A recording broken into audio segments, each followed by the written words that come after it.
Welcome everybody, welcome to Season 4 of the Film Project. My name is Corey Olson, the Tolkien Professor, and I am excited to begin our new exploration as we continue to progress through the Silmarillion material, planning our fun adaptation. For those of you who are new to the project, just a very, very brief overview. The Silmarillion Film Project is not a real film project. That is to say, we don't have actual aspirations to make a real film. However, this gives us lovely freedom, both in freedom from budgetary restrictions and so many other real-life things that would tend to hamper otherwise perfectly good productions.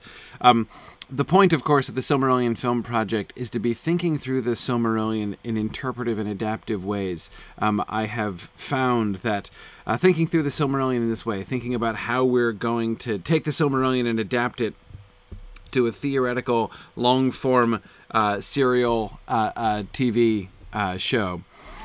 Basically, Amazon stole our idea, essentially. We've been doing this for 4 years now, long before Amazon announced their intentions to do the similar kind of thing with the Lord of the Rings. And which, by the way, they're very welcome to do. I give them permission. However, this has been a super fun project, and I have really learned a lot. There have been so many things in the Silmarillion that I've really thought about for the first time ever that I've been kind of forced to consider. Based on what we see here in the text as we try to turn it into the very different kind of story that you have to tell, right, when you are when you're adapting it into this particular form. Wait, I see at the last second, somewhat past the last second, I see that one of my co-hosts has been able to make it. She was delayed, but she's here, so I'm going to bring in Trish. Dave couldn't make it today. Normally, of course, I'm joined by Dave Kale and Trish Lambert. Dave could not make it today, and I was afraid that Trish could not, but now she is here, and soon she shall arrive. No problem. And there she is. Welcome, Trish. Hey, I was like, oh, it's been one of those weeks. And so I was like, oh, Dave and Corey have it, no problem. Then I get on, I'm like, oh my God, he's all by himself. Yeah. No problem. No worries.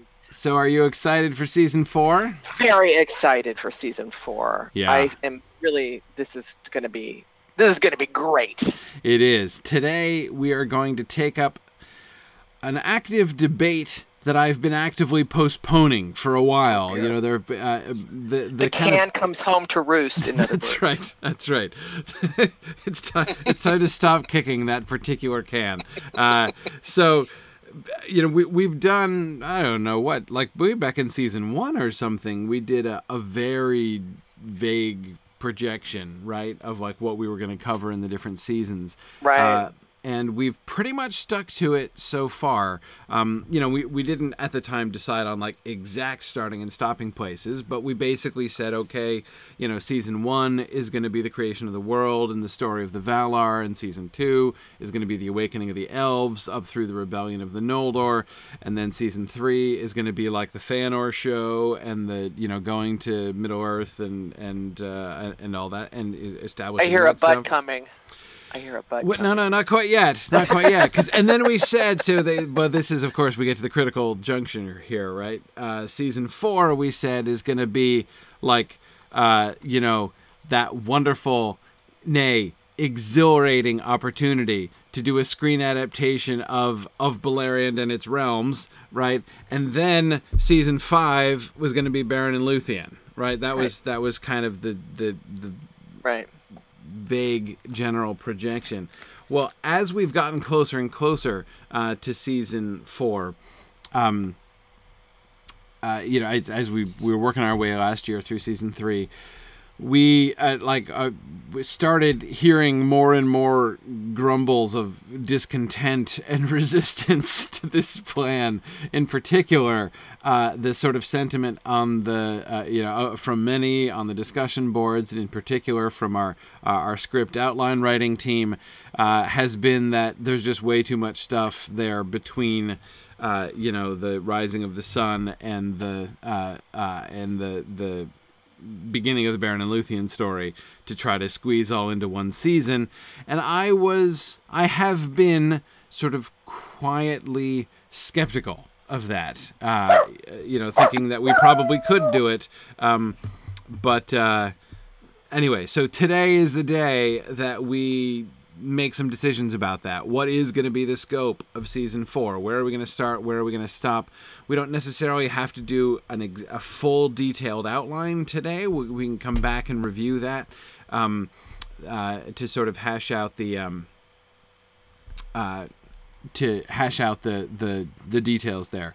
But definitely sort of figuring out the scope and what we're going to cover, and therefore sort of what's going to be really the central story of season 4. I mean, I kind of joke about dramatizing of Beleriand and its realms. I mean, of course, that's like the chapter which many people find the most boring chapter in the Silmarillion, and it has been, the shoals upon which many an attempted reading of the Silmarillion has been wrecked over the years. So, hence the joke about, doing a racy adaptation of that chapter. But of course, there really is a lot that happens in that chapter, and and in that whole area. So we'll see. That's what we're going to explore here today and figure out what we can do. So anyway, so that's what we're up to here today. Oh, and my apologies to those. There is, let's see, Tony. I'm seeing a question from Tony on Twitter. We are using GoToWebinar, but Twitch also works. The GoToWebinar link has been posted somewhere, but only very recently. So that was my fault. I totally. I've between the fundraising campaign and traveling to Moots and bunches of other things going on, I've been even more absent-minded than usual lately, so I forgot to make that link. But it is made, and we are in GoToWebinar now. But if you can't find it again, Twitch will also work just as well. Okay, so. But with that introduction as to what we're going to be doing today, first, though, before we get too deeply into that, I do want to do some announcements, of course. First and foremost, welcome back to the Film Project. And I would say, by the way, if you're not familiar with the Film Project, it's totally okay to start here.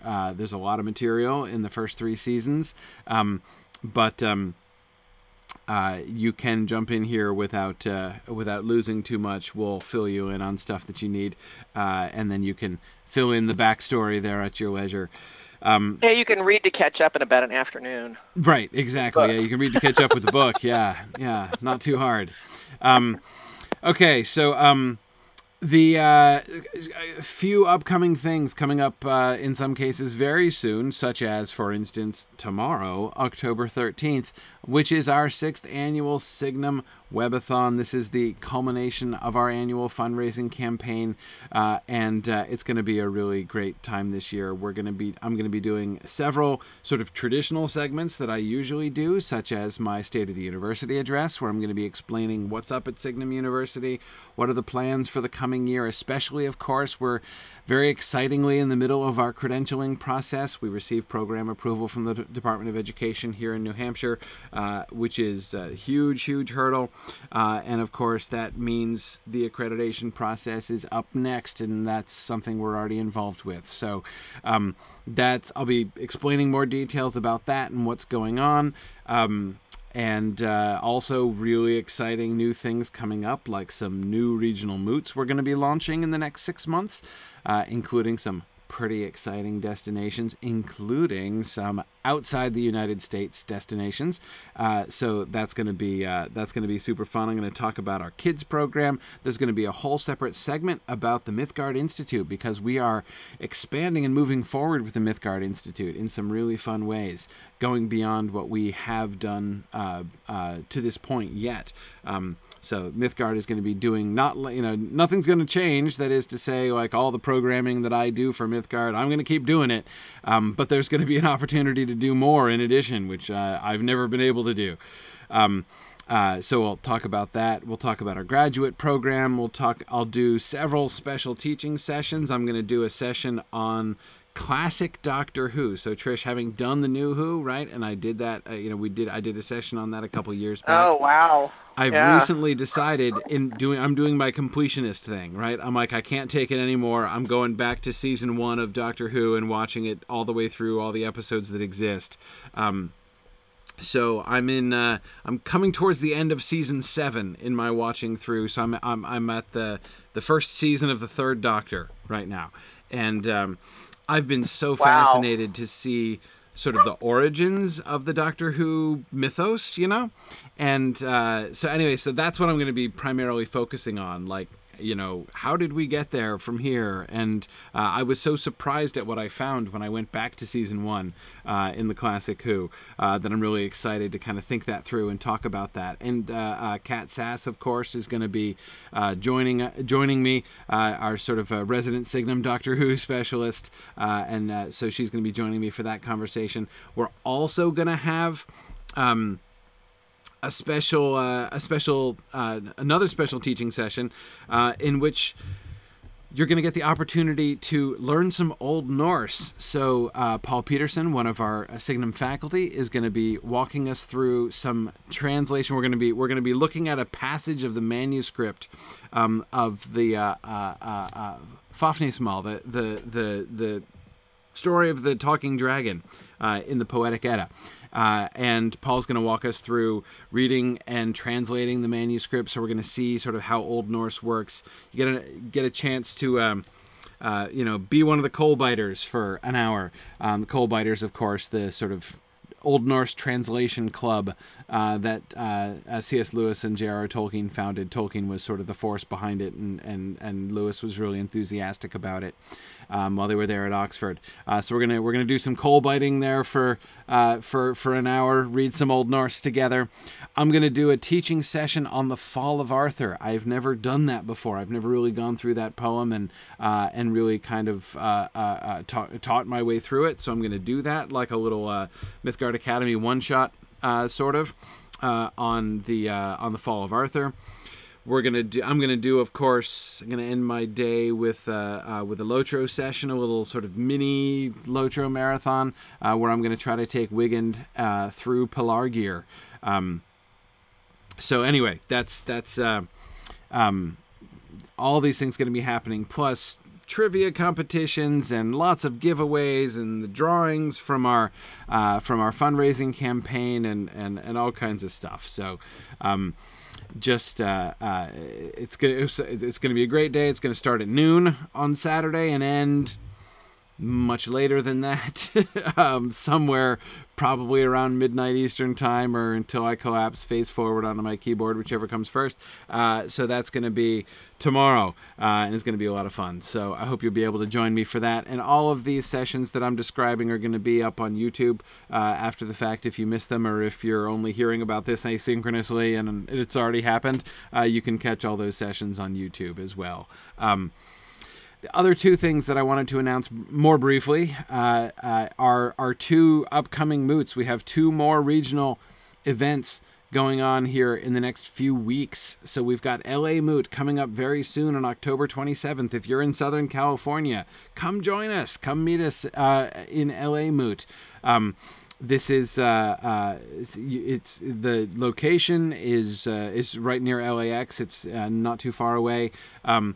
October 27th, as I say, go to signumuniversity.org/events, and you can see it there and get a link to registration link there, as well as the venue details, or you can go to lamoot.org and get the information there as well. So I hope all of you Southern California folks will be able to join me there at LA Moot and Magnolia Moot in Charlotte, North Carolina. For all of you folks down in the South, okay, I know not everybody is near Charlotte, North Carolina, but there are a lot of people near Charlotte, North Carolina, or driving distance therefrom who could join us there. It's going to be hosted at Johnson C. Smith University in Charlotte, and that's going to be on November 10th, so a few weeks from now. So both the registration for both is open. I encourage you, if you are interested in coming, definitely register as soon as you can, and I hope to be able to meet many of you at either LA Moot or Magnolia Moot. Just got back, Trish, from Middle Moot this past weekend. I was in Kansas City, which was super cool. I'd never been to Kansas City before, and it was awesome. You had barbecue, right? Oh, I remember man. you mentioned you had barbecue. I had a lot of barbecue while I was there, and it was pretty awesome. I have to say, Trish, like, I kind of like Kansas City barbecue even better than Texas barbecue. Like, I know I'm not supposed to admit that. I'm not going to argue with you. No, I know. It's but pretty good.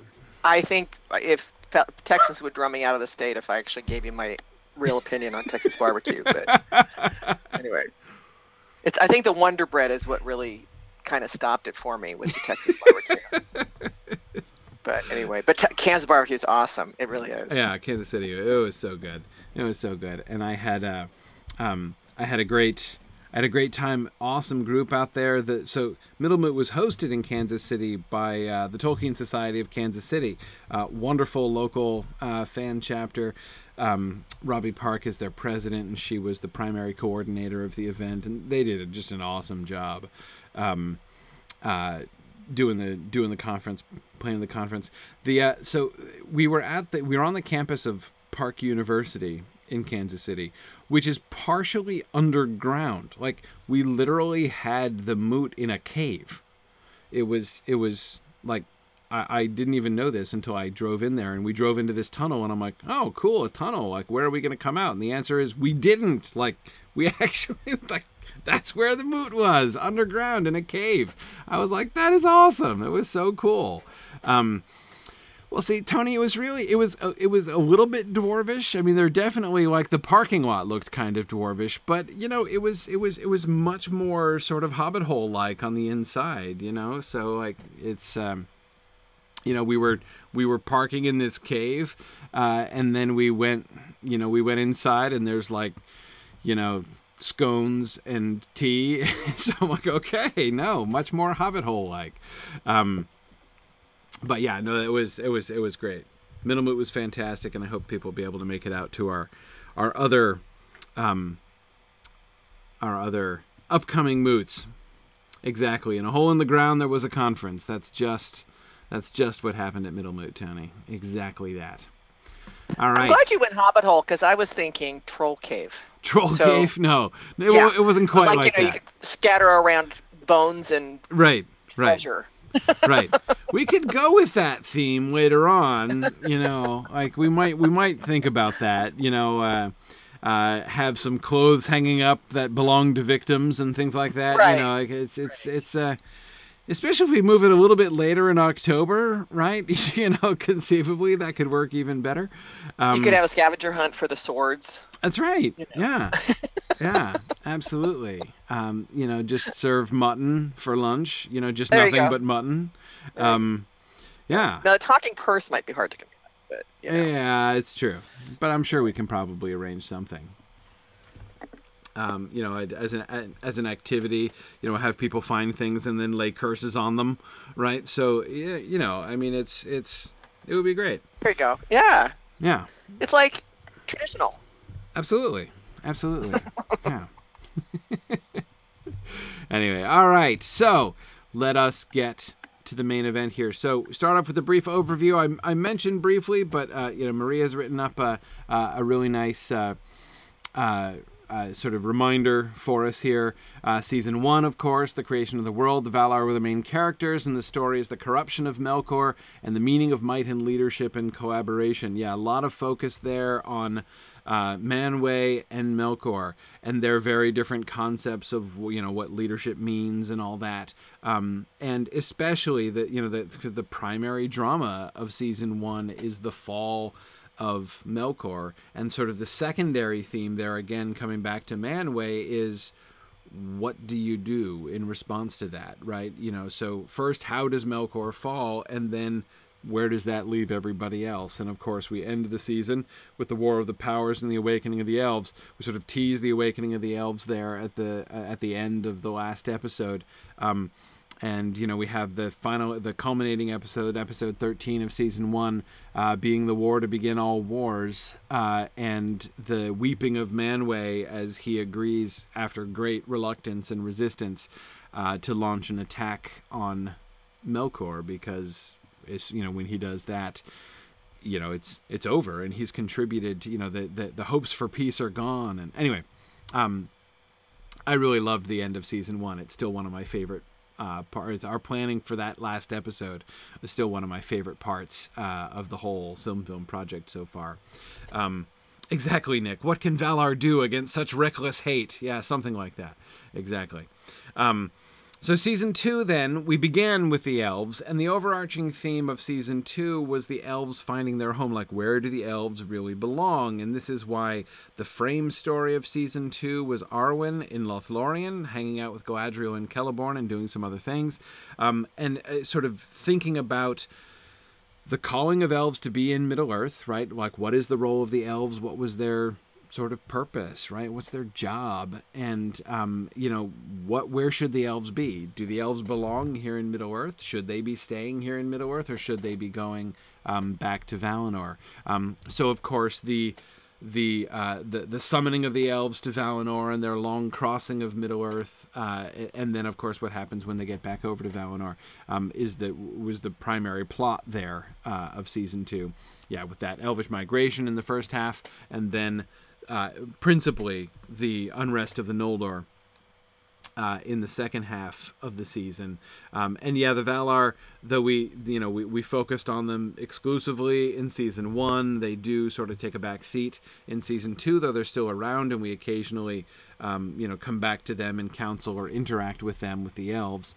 And of course, the culminating episode of season 2 was the Darkening of Valinor and the flight of Melkor, and we had there, of course, in a sense, in season 2, we were able to get that kind of recapitulation, right? As is so often the case throughout the Silmarillion, right? Indeed, throughout all of Tolkien's works, how we get like a big thing happening, and then those same things kind of getting repeated in smaller scale as we go through time. So just as season 1 really showed the fall of Melkor and what really contributed to his fall and how did he go about falling, season 2. In which, of course, we got to dig into that in very much more detail than the book does. Season 2, of course, we get the fall of Feanor, and the moment where he, up through the moment, not quite yet the moment of no return, but things are looking pretty grim for Feanor and his choices there at the end of season 2, his denial of the Silmarils to the Valar and the death of Finwë and all that stuff. So that was season 2. Season 3, of course, which we just wrapped up a little while back, is, as Marie says, split between the rebellion and the fracturing of the Noldor and the establishment of the realm of Doriath and Beleriand. So we start with the with the oath and the speeches in Tirion by Feanor, the kinslaying. Then we shifted over to Beleriand, and we established Doriath and the arrival of the orcs and the arrival of the dwarves and the arrival of the green elves. So we have all the major players there and sort of working out what things were like when all three of those cultures, kind of at three, I'm not counting the orcs as a separate culture there, but I guess we could actually. It is a clash of four cultures, really, there in Beleriand. And then, of course, we had the Noldor coming and the burning of the ships. And season 3 culminates with the awakening, with the rising of the sun, the capture of Maedhros and his chaining to the wall, the rising of the sun, and of course we end with a teaser of the awakening of men, just as we ended season 1 with a teaser of the awakening of the elves.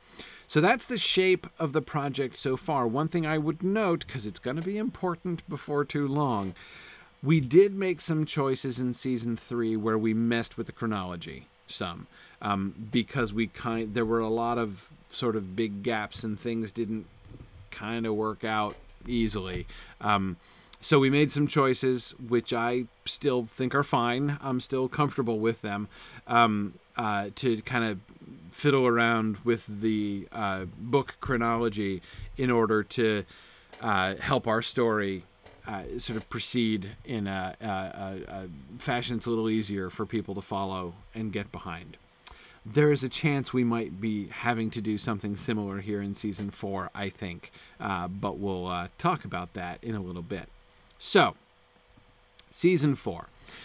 Some of the overarching story elements, things that we're going to want to consider in season 4. So, of course, we need to have the meeting of the Sindar and the Noldor. We were building up to that at the end of season 3, so we've sort of promised that very early in season 4, because we had Círdan the Shipwright exploring, and we had Celeborn with him too, didn't we, Trish? Didn't we have Celeborn up there with Círdan? Yeah, we did. Yeah. So we have them prepared to make contact with the Noldor, but we didn't get them together yet there in season 3. So we're ready for that. We're ready for the encounter of the Sindar and the Noldor, and that's clearly going to be a significant thing at the very opening, I think, of season 4.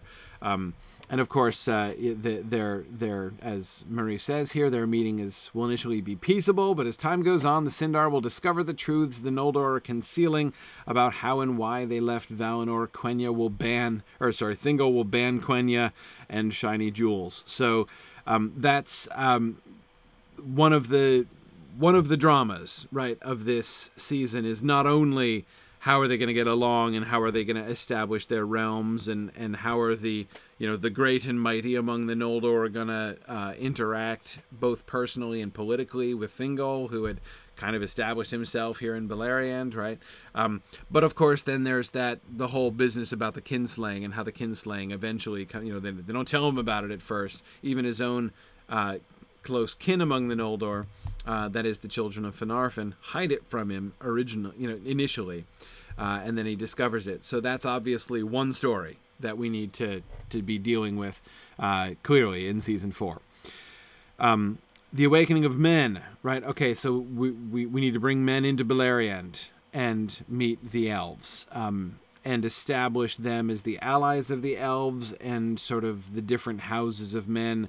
Get the different houses of men to their different places in Beleriand so that we're ready to have them when we need them, right? But of course, we need to think about stories for the men themselves, right? It's not just, kind of moving them around on a risk board, right? We need to be thinking about the stories of those early interactions between elves and men, which is...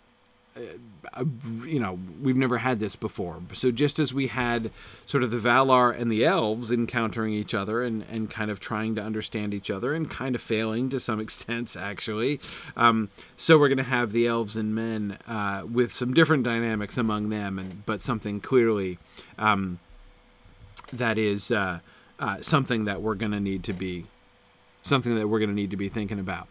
And then, of course, we have the war with Morgoth.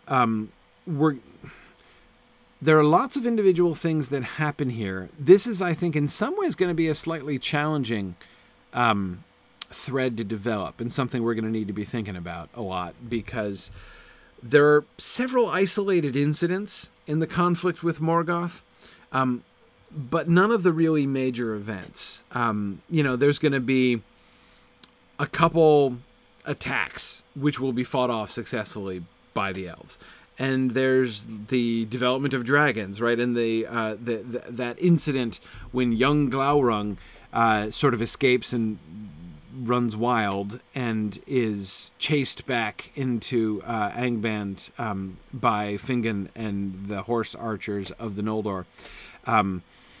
So, I mean, those are cool events, like successful battles and the brief rampage of Glaurung. But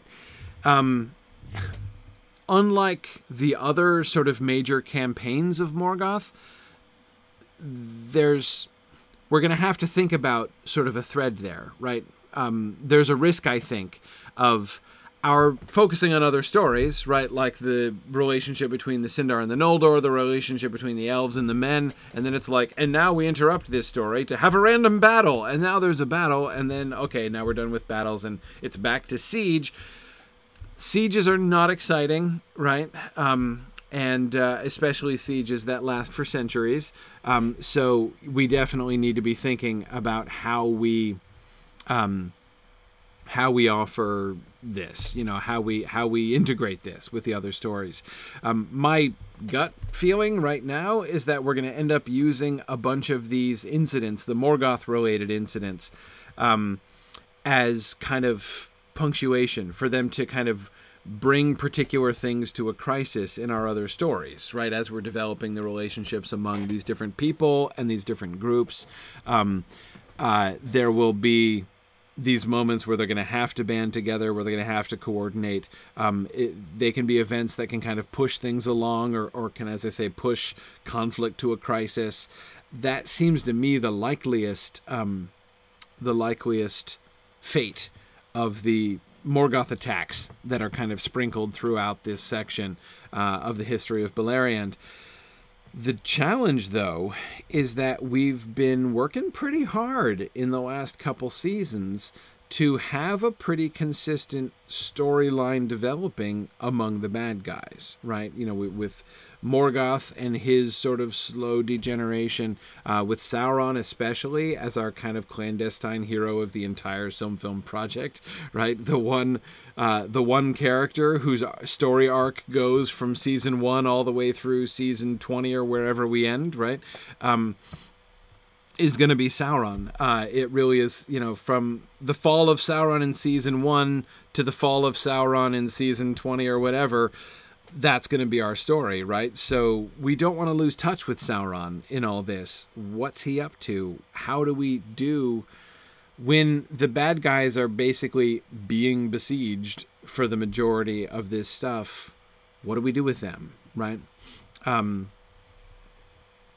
Yeah, so it's tricky. Yeah, Zachary Coleman says, he's quoting me saying, sieges aren't exciting, and says, thus the Lord of the Rings movies changed the siege of Minas Tirith into an actual assault, right? Yeah, pretty conspicuously, I agree. Anyway, so that's definitely, the bad guy plot line, something worth thinking about. We can't lose touch with Sauron. So what's he doing? What's going on in the middle of this siege activity? So that's going to be a challenge. We get the Eol Arethel story, which is of course a wonderful segment. That's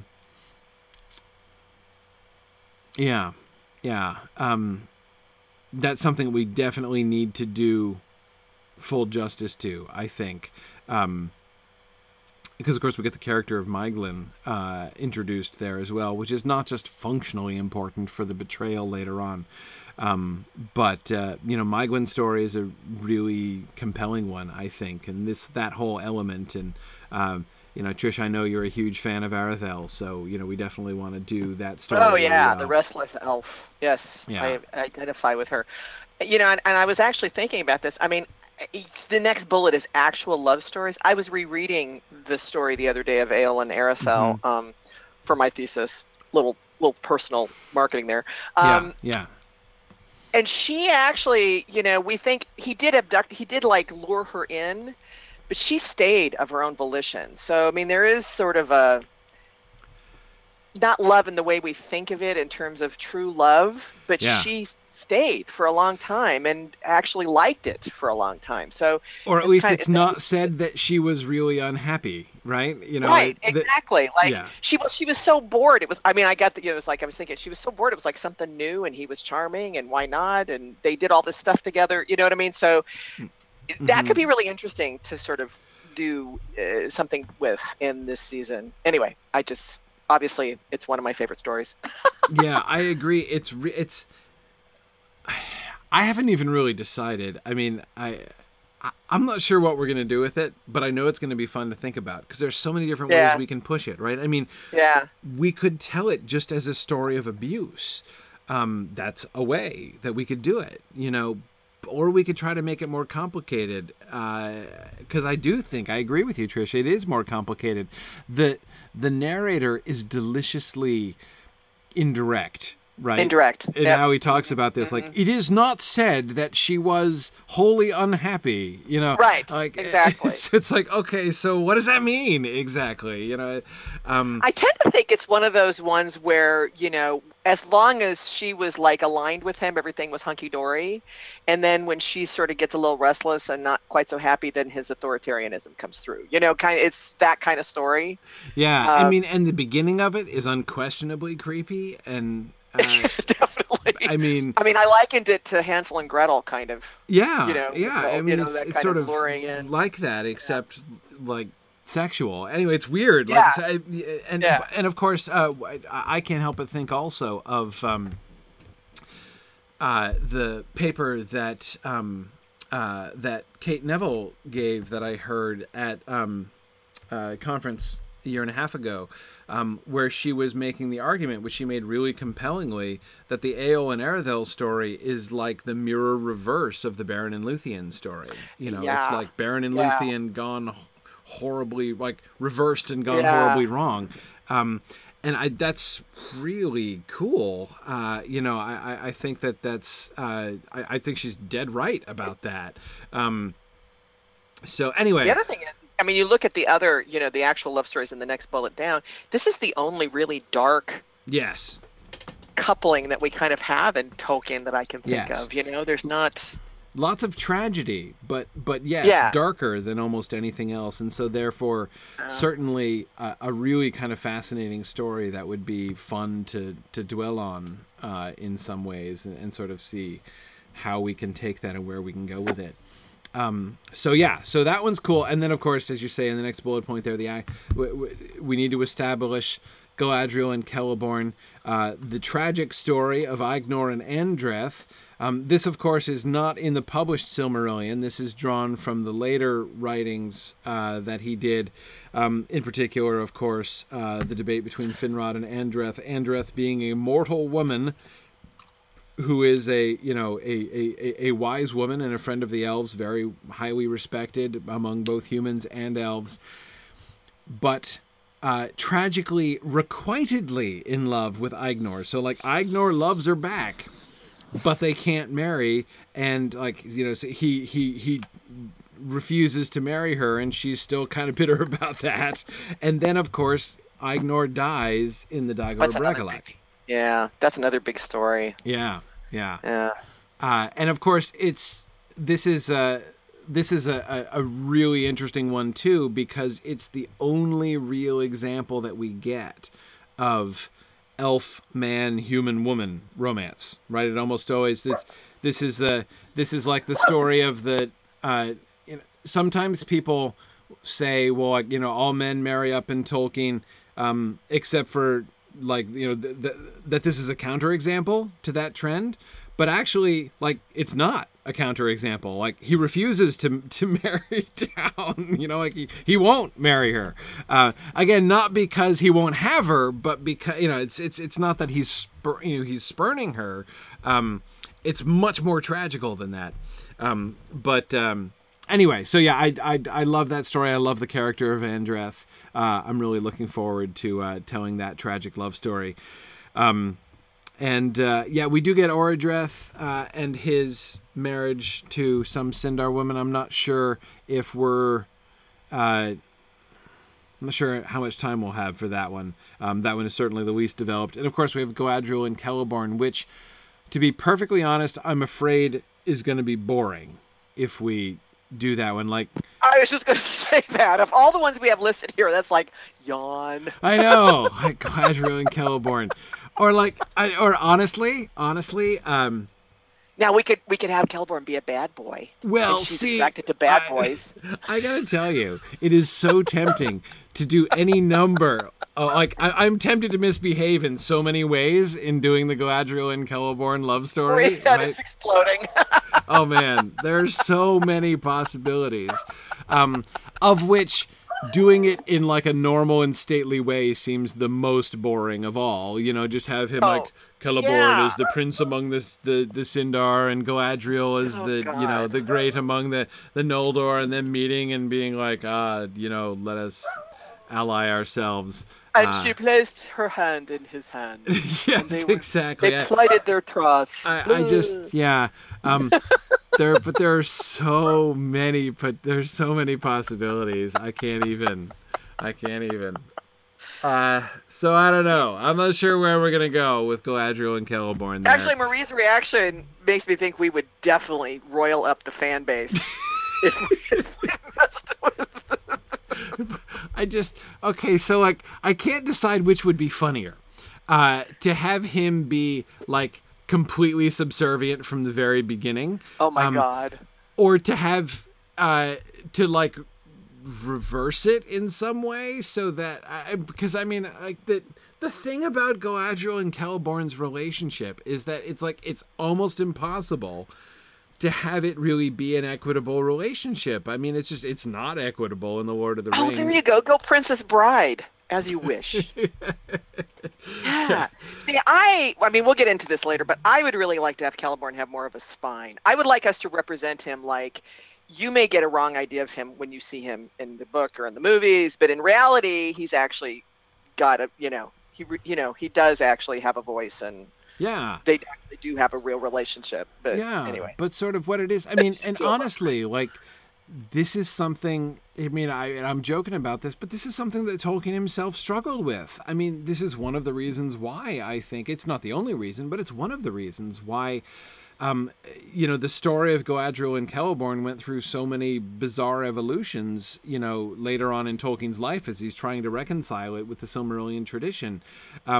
Because it's hard. It's hard to one of the elements of the story that is challenging is how do you tell the story without making Celeborn her sidekick from the beginning? Like, we can't exactly have their betrothal ceremony be like, and will you take me to like ride in your little motorcycle sidecar, throughout the rest of your exalted and glorious career?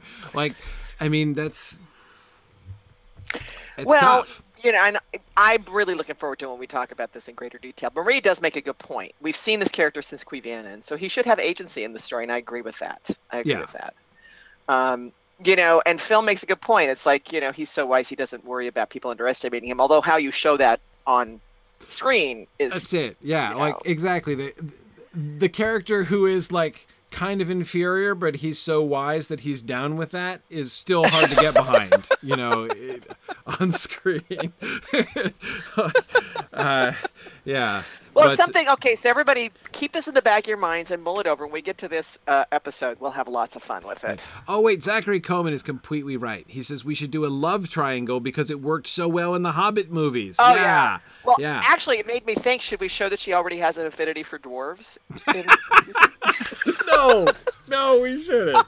Speaking of Hobbit love triangles, like as soon as I actually said the phrase Hobbit movie love triangles aloud, I will be honest with you, that thought very briefly flashed. Like that was the thing that it made me think of, and I instantaneously. But Galadriel was so like friendly to Gimli, right? Yeah, I barely even recognized it. Like I didn't even acknowledge it before I beat it on the head with a hammer. Right? You can count on me to actually say it out loud. So. I'm here for.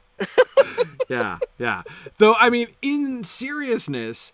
It would be, I mean, we know that she is going to have, sketchy Hobbit movie parallels aside, we know that she is going to have a positive relationship with the dwarves, that she is going to be the one who's going to be reaching out to the dwarves of Khazad-dûm and is going to be really instrumental in the friendship between the elves between the Noldor of Eregion and the dwarves of Khazad-dûm. So establishing Galadriel's friendship with, understanding of the dwarves in this season might actually not be a bad idea. To start it, yeah, absolutely. Yeah. Because then it would explain when you get into the point where she meets Gimli, because you have that already kind of in the book. There's already this like underpinning of her understanding of the dwarves, right? So we would need to, anyway. We're getting a little off. Phil Boswell brought up a good point, although I don't know that we can do this when the time comes. I'd like to see the conversation where Galadriel tells Celeborn about the kinslaying from her point of view. Yes. It'd be really interesting.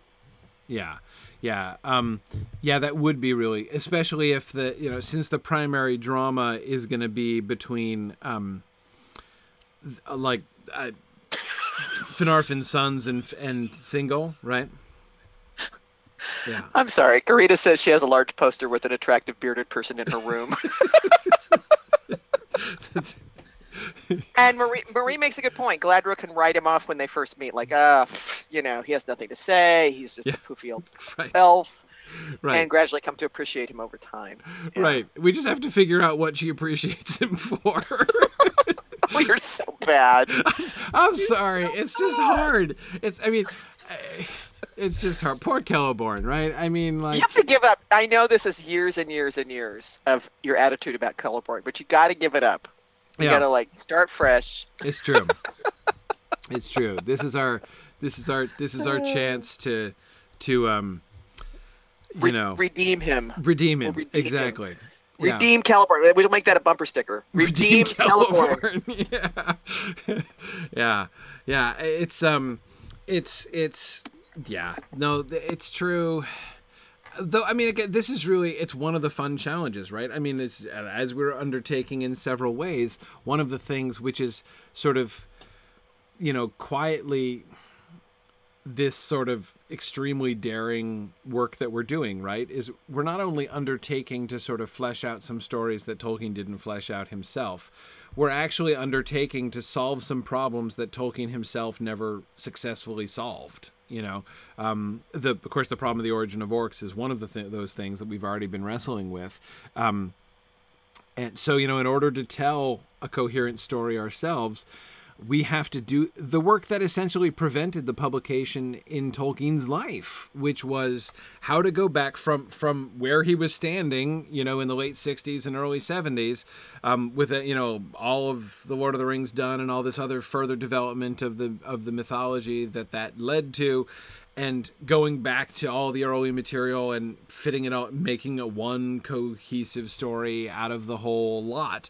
That's the thing that that's the project that the Silmarillion was kind of beached on, right? In Tolkien's lifetime, and why it never came safely into harbor until he had died. And Christopher Tolkien basically took up the work. And by the way, it's not just a question of and then the younger, his son stepped in and accomplished what his father couldn't accomplish. In a sense, Christopher just punted on it almost. Basically the difference between Tolkien's inability to publish the Silmarillion and Christopher's ability to publish it is just that Christopher was willing to let go stuff that Tolkien wasn't willing to let go. He wasn't willing to just stick with okay, let's take that most of what I wrote there in 1937 and use that with a few emendations. That's a very crude characterization of what the published Silmarillion is, right? Whereas Tolkien was no, I've got to, Tolkien wasn't content to put Galadriel into 3 separate paragraphs sprinkled throughout the Silmarillion, which is what Christopher did, right? He wanted to be no, she needs to be an organic part of it from the beginning, so I got to rewrite the whole thing with Galadriel's part in it, for instance.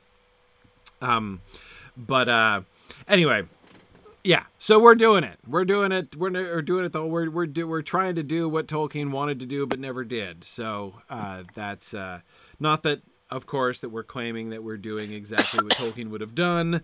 But again, as far as it's not that our answers to the questions are going to be necessarily the same as Tolkien's would have been. But we're actually trying to answer the questions. Even Tolkien didn't do it the way Tolkien would have done it, because he wrote I was reading Baron Luthien the other day, and I'm okay, there's okay, now I'm in version 4. Right, exactly. Yeah. Even when you talk about how Tolkien would have done it, it's in what year Tolkien? And in what mood? What year? Yeah, exactly. Yeah. No, even that's a really complicated question. Yep.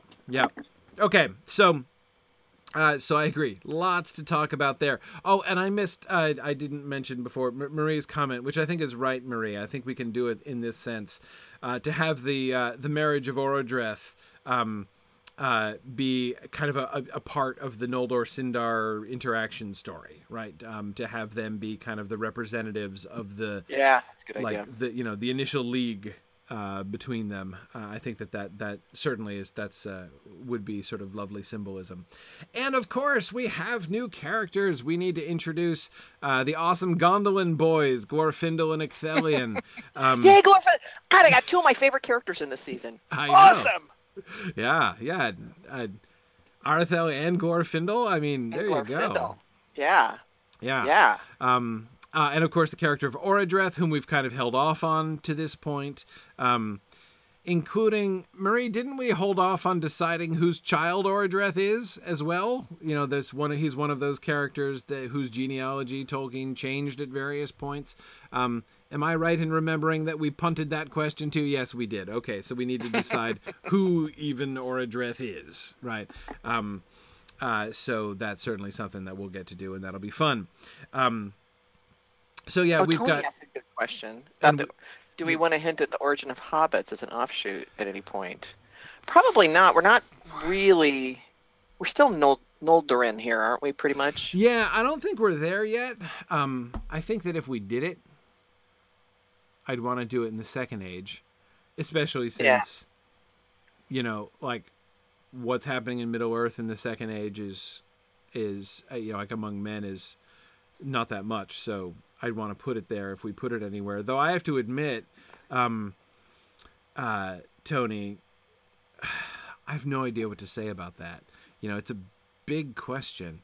The origin of hobbits. We were talking about this a little bit actually at Middlemoot, because it's not obvious. Like, is it an evolutionary thing? Right? I mean, are the hobbits just they seem to be tied to men, that is, like, ontologically speaking, right? They seem to they seem to be mortal like men and to to share the fate of men. So presumably they are of the the second born children of Iluvatar, broadly speaking, right? So how do they get the way they are? Did it just slowly over time? So therefore, are we going to imagine like a halfway stage, right? Are we going to have like the Hobbit missing link, right? The group of people who are like 4 feet tall, right? And then, thousands of years later, they're now 3 feet tall. I mean, like, do we do that? Do we go there? Or is there some other intervention? Like intervention of the Valar and the actual like creation of the hobbits. I don't know how to do that origin story really, because Tolkien we never even get a whiff of it in The Lord of the Rings. So I don't really know. Now you're right, Robert and Marie are both mentioning the Droogs, the Pukelmen, the Druidan, who are also a similar kind of, they're human but they're different. And also not explained exactly the origin and how they came to be, because they not only are sort of physiologically distinct, not quite as distinct as hobbits, but in the same direction. Hey, maybe they're the missing link. But anyway, but then having, they have like powers of, the whole things that they do with statues, and it's different. It's very strange. There's no other humans that have powers even vaguely like that, as far as we can see. So there seems like there has to be an explanation for that. So anyway, whether we do any of that, whether we just leave it a mystery and be like, and suddenly there are hobbits, which would be totally justifiable from the text, I don't really know.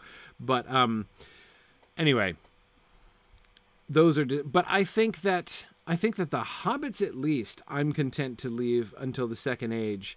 We do need to deal with the Droogs at some point in season.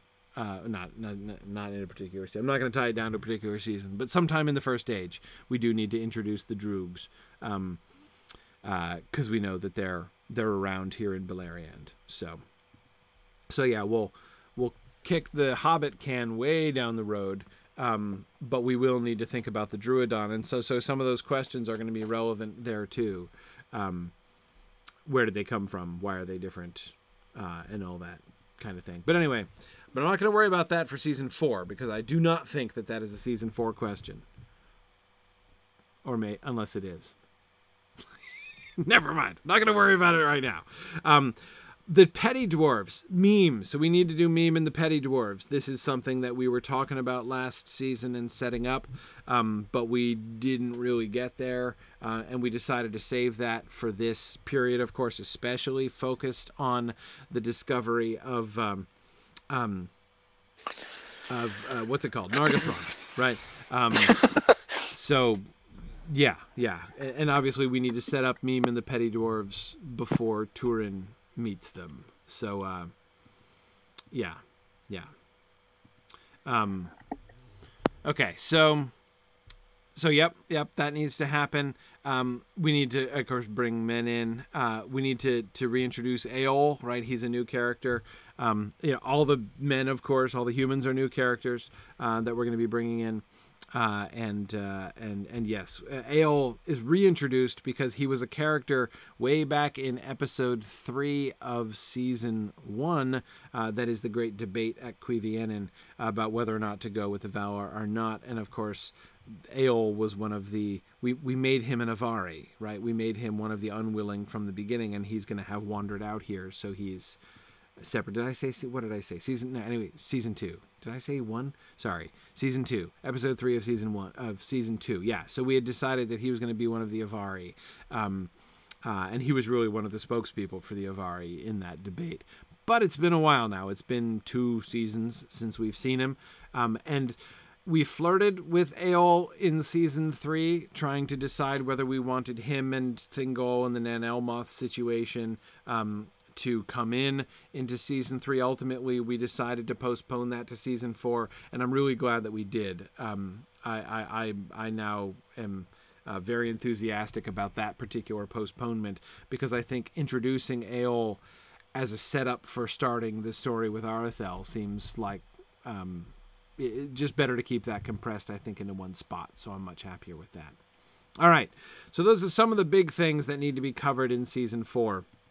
With that in mind, let's do a quick review. Very grateful to Marie for making this up for us, of the timeline of the first age, just so that we can review events. And as I'm going through this, I'm thinking in my head of, okay, what's going to make an episode, right? And where are there places where we might have to mess with the timeline, right? Those are things that I'm thinking of here. So, okay. First stage 1. The first stage, of course, is the first age of the sun, technically, so it begins at right here at the beginning of season 4 as the sun rises and men awake in Hildorian. This leads us, of course, already to our first question. Are we going to deal with men before they cross over the Blue Mountains and enter Osiriand and get discovered by Finrod and have their unfriendship with the Green Elves? That's when men come into the stories of the Silmarillion, and they only have vague legends and kind of cryptic senses that something happened before. We know there is a fall of mankind, which Tolkien depicted twice. Once in quite some detail as a narrative, actually, and it's very Edenic. That is, it's very Garden of Eden. So yeah, we do know some backstory, right? We do know some backstory. Do we want to do that? My inclination is that we don't want to do that. I think that we should. I think that what happened. I think it's more effective if what happens with the men remains just sort of stories that they tell, and that it can be vague and uncertain stories. But Marie, I agree, it does tie into the "what is Sauron up to" question, and having the bad guys consulting, right, with each other about the awakening of men and deciding. Of course, it's famously mentioned as one of the very few times when Melkor himself goes forth from Angband is to go off and corrupt the men. So how do we have this working, especially in the context of the relationship between Sauron and Morgoth? I'm not really sure there. I still think that maybe we don't show it happening, especially if the arrival of men is still somewhat delayed. Anyway, that is to say, if we're able to have conversations between Sauron and Morgoth nearer to the beginning, and then we don't really know what comes of it, and then when the men come over, they're telling stories, which the elves would be able to kind of parse in general, and we would know even more detail about, because we would remember that conversation between Morgoth and Sauron, so that we would be able to just kind of conclude what must have happened without ever actually narrating that story in detail. Might be kind of a fun way to handle it. But yeah. And Tony, I also am kind of tempted to have somebody in serpent or in dragon form. Maybe dragon form. Right? I'm thinking, of course, of this as Tony is, of the serpent in the Garden of Eden. And wouldn't it be fun to actually tie that to the conception of dragons, like the beginning of the development of dragons, to do the whole worm thing there? That'd be kind of interesting, actually. I'm kind of liking that, but I'm not sure how it would work. But anyway. Okay, so we can sort out the details there later, but I agree we have to get some bad guy narrative there about the awakening of men, especially since they're aware of them first. The elves don't discover them until much, much later, or at least not the Noldor. Yeah. Anyway, okay, all right. So more thoughts on that later. The first major event, though, clearly is what happens next, right? The rescue of Maedhros. I've always been kind of assuming that the rescue of Maedhros from Thangorodrim would be episode 1 of season 4, having just stapled him to the wall. We could leave him there for an episode and do that in episode 2. But my fear would be, if we did that, that it would make episode 1 really dull, right? Episode 1 would just be like, and now the new exciting season of Silmarillion Film Project. People talking to each other a lot in episode 1. Like, that's kind of all that would happen, right? So I think we should do I think that we should do the meeting there. So I'm kind of thinking basically everything that's described in year 5. Fingon rescues Maedhros from Thangorodrim. Fingolfin becomes High King of the Noldor and Beleriand. I'm thinking that's episode 1, basically. That we start the episode with the tension between those who cross the Helcaraxa and between the Feanorians, and then Fingon goes off and he rescues Maedhros, and then they come back and the tension is resolved. So that seems to me like episode 1. Is that a lot to do in one episode? Yeah, kind of, but I think we can do it. So that's kind of my initial reaction, to the opening here. And again, there I'm kind of cheating. Like that I've been kind of thinking of since last year when we were planning the other stuff. Now, then immediately after that, we start in with the stuff with the Sindar, right? And this, again, I think we can kind of compress in some ways, in the sense, again, to have sort of the tension and at least the temporary resolution happen relatively quickly. So I'm thinking episode 2, perhaps, is, Thingol granting permission for the Noldor to occupy the Northlands, right? And their responses being like, okay, thanks for your permission, Thingol, right? But we culminate episode 2 with the Feast of Merith Adurthad, that is, the Feast of Union there, that the Sindar and the Noldor have. And we can show how this is, on the one hand, the establishment of peace and alliances, but we can show the tensions not so very far beneath the surface there, right? So anyway, that seems to me like something we could do in a second episode. So all right, so we're at 2 episodes, 20 years and 2 episodes. That's not so bad. Now, the next thing, of course, is the visions. Ulmo grants visions of hidden places to Finrod and Turgon. This is when we begin of Beleriand and its realms in earnest, right? We start establishing who's in what city and what's going on. So, of course, we have... then Finrod discovers Nulu Kizdin, and we have to figure out how exactly the petty dwarves are involved there and to what extent. How... Well, to be blunt about it, how colonial is the founding of Nargothrond, right? I mean, is there in fact a native question in the establishment of Nargothrond, right? Were the petty dwarves there and Finrod kicks them out? Does he make a deal with them? Are they not there anymore? How do we do that? I mean, Meme is going to remember this, right? He's going to remember this. In his mind, this is the petty dwarves being ill done by. To what extent is he justified is a question that we need to make. So the establishment of Nargothrond, kind of a big deal, and an opportunity for us to do a bunch of dwarf stuff there, right, with the background of the petty dwarves and everything.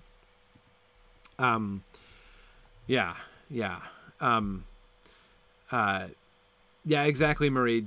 Somebody kicks out the petty dwarves, but it isn't necessarily Finrod. It could be other dwarves. It could be Thingol. We could get orcs involved. We'd have to see what we wanted to do there. But yeah, I'm thinking, one of the questions is, because, of course, the dwarves contribute very little to this segment of the Silmarillion. I mean, we get very little of the dwarves and of Beleriand and its realms. But, of course, we spent a fair bit of time building up some fairly cool stories and some new characters among the dwarves. We don't just want to leave them behind completely. So keeping touch with the dwarves, again, I think that the Nargothrond story gives us an opportunity to think about the dwarves and to make contact with those stories. And of course, at almost the same time as Nargothrond is being founded, Gondolin is being founded by Turgon as he discovers it, and he starts the top secret building of Gondolin, and then the secret sneaking of an entire people into the Hidden Valley. That'll be fun to try to talk about. Then next bursts in one of those sort of random battles that break out, right? The Dagor Aglareb, the glorious battle, which is just an attack. Like the orcs pour out again from the gates of Angband, and they are contained and then annihilated by the elves all working together. So, Dagor Aglareb is like what the Nirnaeth Arnodiad wanted to be, right? But failed to be. So that actually is, I think, a thing that we want to build on, right? We want to do a little bit of work in the glorious, in the Dagor Aglareb to set up the Nirnaeth Arnodiad later on, because that correspondence, I think, is pretty clear. So anyway, that's but like I said earlier on, these battles, these random interventions of orc armies are things that we're going to need to, place in the context of the larger stories of individual characters and the interactions of larger people groups that we're going to be getting through this season. So we don't want it just to be like, and now for a battle. And of course, at that same time, the fortress of Minas Tirith is constructed by Finrod Felagund. So that's going to be that's of course going to be very important in the Beren and Luthien sequence, and also of course with future Sauron connections, as it's going to be Sauron who's going to take Minas Tirith and turn it into a place of dread and darkness until he gets kicked out of it by Luthien and Huan. Okay, then Turgon removes his people from Nevrast to Tumladen and constructs Gondolin. And Brithambar and Eglarest are constructed. Hey, so we're rebuilding on the coastlines, right? So we've had 65 years of Círdan the Shipwright doing nothing, right? We've got to think about Círdan and his role and what his people are doing, especially since, essentially, based on what we had happen in Season 3, they just kind of need to rebuild, right? So we need to think about them and their role here. Okay, then we've got things come to a head between the Sindar and the Noldor there, with Thingol learning about the Silmarils, Thingol learning about the kinslaying, and that going badly. Then, what? 35 years later, Nargothrond is completed, and then Gondolin is completed after that. So notice we have like 50 years, right, or ish, of building Nargothrond and Gondolin. This is where I start getting worried about timeline, to be perfectly honest, right? Because that gap in time, we have two options, it seems to me, right? It's going to be a little bit hard for us to convey, and then 50 years passed in which nothing much happened, right? I mean, we can have that happen between episodes. It's not like it's impossible, but it's going to be a bit of a challenge in some ways, I think.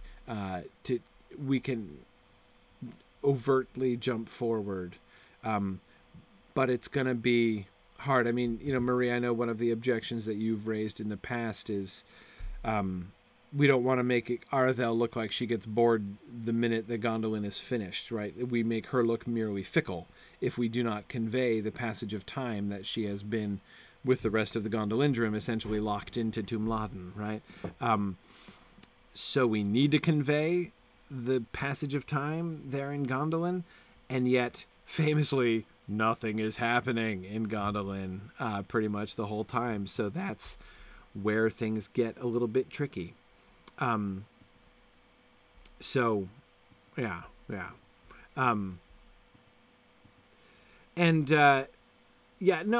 totally agree that, working on like Nargothrond and Gondolin are major public works projects, right? I mean, these are, I'm not questioning the amount of time that it took. Sure, that's fine. That makes sense to me. But I'm just thinking how it fits into our story. Because, I agree, Marie. Even if we put like 50 years later on the bottom of the screen, that doesn't help how it feels to the audience. I think I always find that very, very unsatisfying. And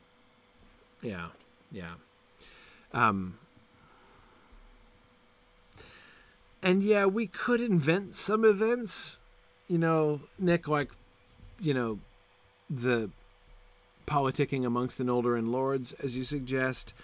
There's plenty to do there. I mean, we got some stuff with the Feanorians and everything. I'm just...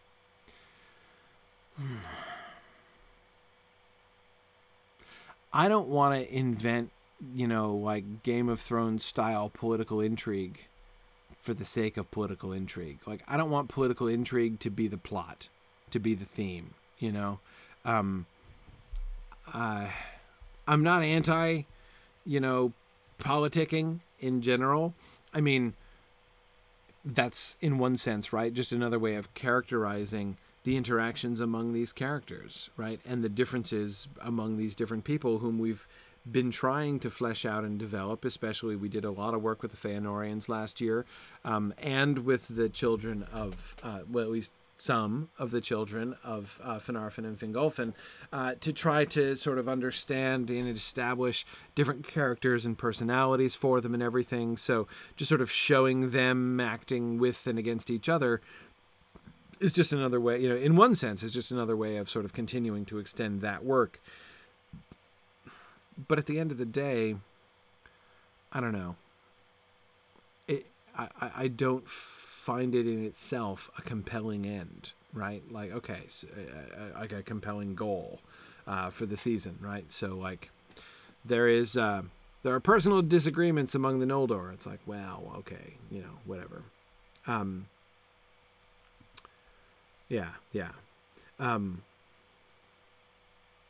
No, I know, Nick, that you're not thinking of actual Game of Thrones style anything. I'm not trying to accuse you of that.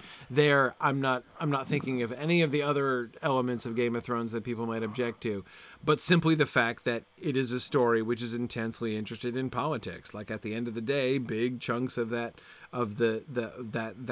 a political story, in many ways, even more than it's a military story in some ways. So like if you're not into political machinations, you're unlikely to like the Song of Ice and Fire very much. I mean, that's just kind of the kind of story it is. That's what I mean. That I'm not sure that, merely the kind of jockeying for position and the conflict of people in power is not really the subject matter. That's not like not exactly subject matter.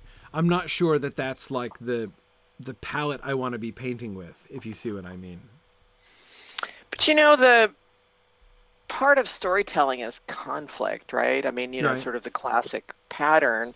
And I mean, like, Tony points out they're not human, they're elves. So what would elvish conflict look like? I don't necessarily know that it would be political, because political is about power and hierarchy, and they don't really seem to have really a hierarchy, or there's like a lot of agreement into the hierarchy. Nobody really has an issue. So I don't know what their conflicts would be. I mean, I think we need some sort of conflict, but I'm not sure. Disagreements about We could make some. What to have for dinner. Yeah, well, no, but it's subtle. I mean, we can definitely make some more of the conflicts there. I'm not too worried about that. But okay. But you're right, and Tony's very right to remind us of this. There's no.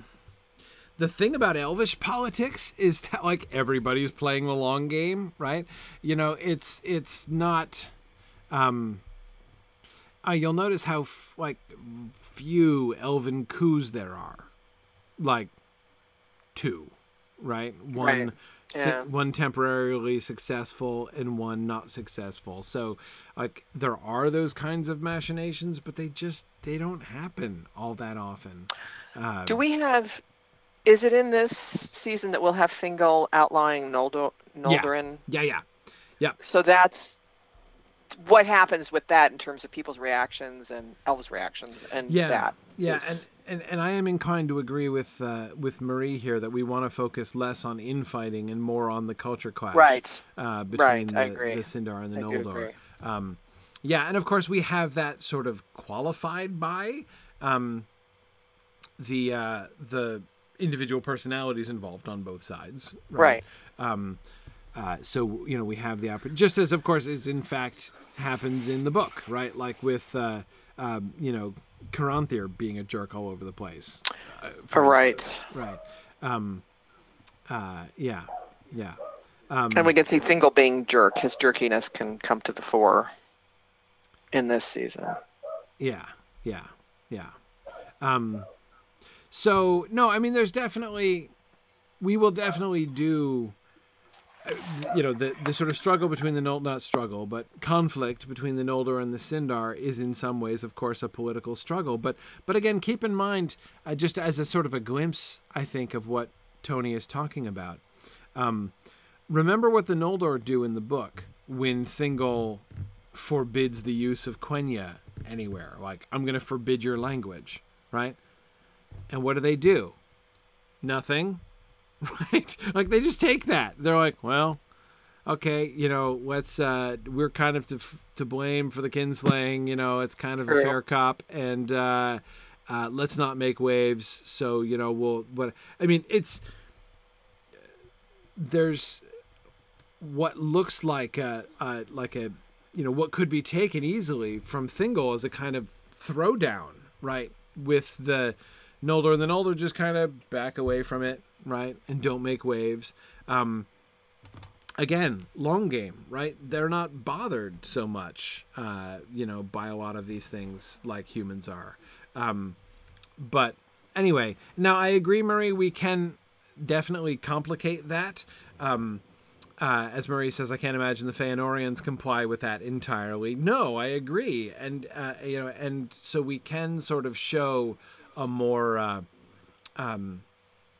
complicated reaction to that. But again, and Marie, again, you mentioned earlier, and I totally agree, before we can really resolve how far we want to go into these things and where we want to go with these things, we need to sort out what are the major interests, what is the major storyline, the major themes of season 4. Once we get that settled, then we can fit these conflicts and stories into it, and the sort of political issues. I'm just myself not. I would not want this kind of story. The like, how are the Noldor positioning themselves in relationship to each other? You know, what's the political situation between the Noldor and Thingol? We need to establish that, and it can be a really cool and fun and character developing thing. But I'm not real excited about taking up the bulk of a season on that. Mm-hmm. I just, you know, I don't know. Maybe that's just a personal preference on my part. But that just doesn't sound to me super exciting. I want to do more. I want to do other things. I want to, and I don't just mean I want more action and less talking. It's not that simple. It's not about action versus not action. It's about what kind of action we want. Like going back for a second, to the stories we were talking about before. I want to do more Eowyn and Arthel. I want to do more Aignor and Andreth. You know, I want to even playing around with Galadriel and Celeborn wherever we go with that, right? You know, I want to do more Sauron and Morgoth. Like those stories are to me, you know, doing that stuff is to me much more interesting than like political stuff. Just thinking about like who's in charge and yeah, you know, I agree. Who's going to be obeying whom, and anyway, yeah. So that's they can be really good stories, and we should totally do it. But I think we can do it I would hope that we could do it in a comparatively few episodes, or spread out, you know, among as of course happens in the Silmarillion, where we kind of come back to it at, you know, after some more time has passed and other things have happened, and, you know, the next revelation comes, and then we sort of come to a political crisis, and have those intersprinkled with the other things that are going on. Yeah. So, okay, let's see. Let's keep going through the outline here. Okay, so, right, we're completing Argathron and Gondolin. Caranthir meeting the Dwarves of the Blue Mountains. Okay, so we get an opportunity to do the Dwarves again. This time in their interactions with Caranthir, specifically the Feanorians in general. So we have another angle on the Dwarves, and this time sometime later, of course, by the chronology. It's 50 years, or 100 years later, essentially, from the Nargothrond issue. So we can come back to the Dwarves again. We clearly need to brainstorm what's the what's the story? What's the dwarf story? Because we have to invent the dwarf story, essentially. You know, I mean, this is we've got to go more or less from scratch on the dwarf story. So is there going to be a story? Are the dwarves going to do something? Right? You know, I'm not really sure how that's gonna. Are we gonna make them only sort of done in reference to the other stories that we're doing? Like they're consulted by, you know, the other characters at some point, or do we have an independent dwarf story? I'm not really sure how much time we have for that, but maybe. And let me say, when I say I don't know how much time we have for that, this doesn't mean I'm trying to rush through everything. To me, the really big question is, how much do we want to add? You know, how much we could spend 4 seasons, you know, in this section if we wanted to. The question is if we want to. How much material are we wanting or willing to just flat make up from scratch, right? So if there's a storyline of what's happening with the dwarves, we're going to be making that up from scratch. Right? We have no idea what's going on with the dwarves. No, I think we could do that, right? I think that we could have sort of the story of the petty dwarves, right? That, to me, the petty dwarves seem like the most obvious hook for some dwarvish thing or other happening in this season. How we integrate the story of the petty dwarves and the interaction between the petty dwarves and the primary dwarves, right? The non-petty dwarves. How we develop that and how we work that in with the overall Elvish story and human story, not totally sure. But I think we could do that. That seems to me the best option there. Okay, then we have Glaurung coming out and getting defeated and having the beginning of the long peace. Oh, and that's, of course, after orcs attack Hithlum and that sort of flanking action that they do around from the north in their defeat, which is not considered one of the great battles. So we get another little piece of Morgoth action. Again, one of the things that we need to make sure we don't leave behind is what's behind these, right? Like, whose idea was that? Is this a failed Gothmog initiative, right? Is this a failed Sauron initiative? The attack on Hithlum. Is this a failed Morgoth initiative, right? Whose fault is this, right? Who's in the doghouse for the failure of the orc attack on Hithlum? Not to mention the failure at the Dagor Aglareb from the bad guy's standpoint. How is this shifting the balance of power, the balance of influence, or the kind of trajectories of the main bad guy characters? Hakon thinks it's Bulldog's fault. Yeah, well, we do need to we do need to kill off Bulldog at some point. We need to decide when Bulldog dies.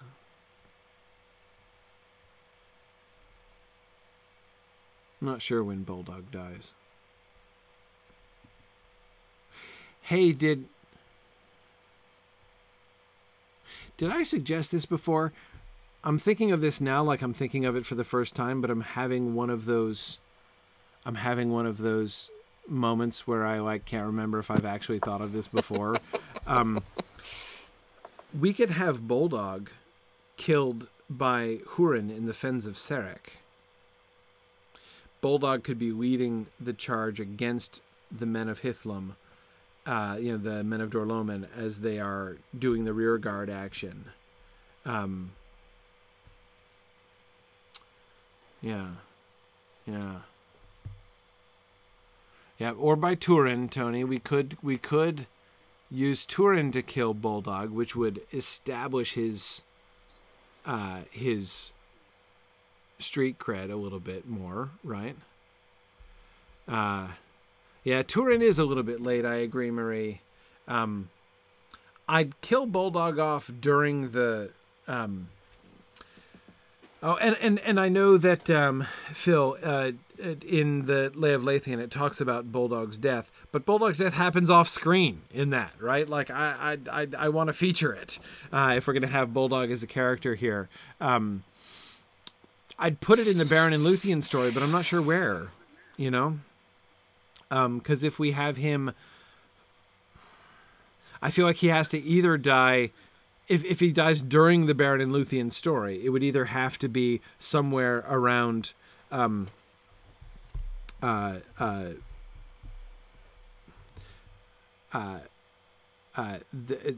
with Sauron and his people, right, or in Angband with Morgoth. And if he's down with Sauron, he's undermining, or he's going to be undermined by being Sauron's flunky. Or if it's in Angband, well, that's Karkaroth's job. What's he doing in Angband, right? So yeah, that's why, Tony, I was thinking more towards Unnumbered Tears. I was kind of thinking about the Fens of Serek to have Huor and Hurin's final stand be even more epic. But a random idea, which I can't remember if I've had before. Nick says that idea has come up before, right? So, Nick, do you mean somebody else had that awesome idea, or that I've had that awesome idea? I can't even remember. I don't think I remember hearing it before, but anyway. Ooh, maybe Maegwyn could kill him? Ooh, that would be interesting. In the Battle of Unnumbered Tears. Yeah, that would be interesting. Well, we'll see. In any case, not yet.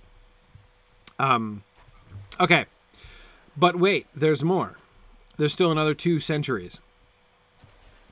After this, we get the entrance of men into Beleriand, right? So after all of all of these. Yeah, I agree, Mary. We'll decide that Bulldog will survive season 4 and move on.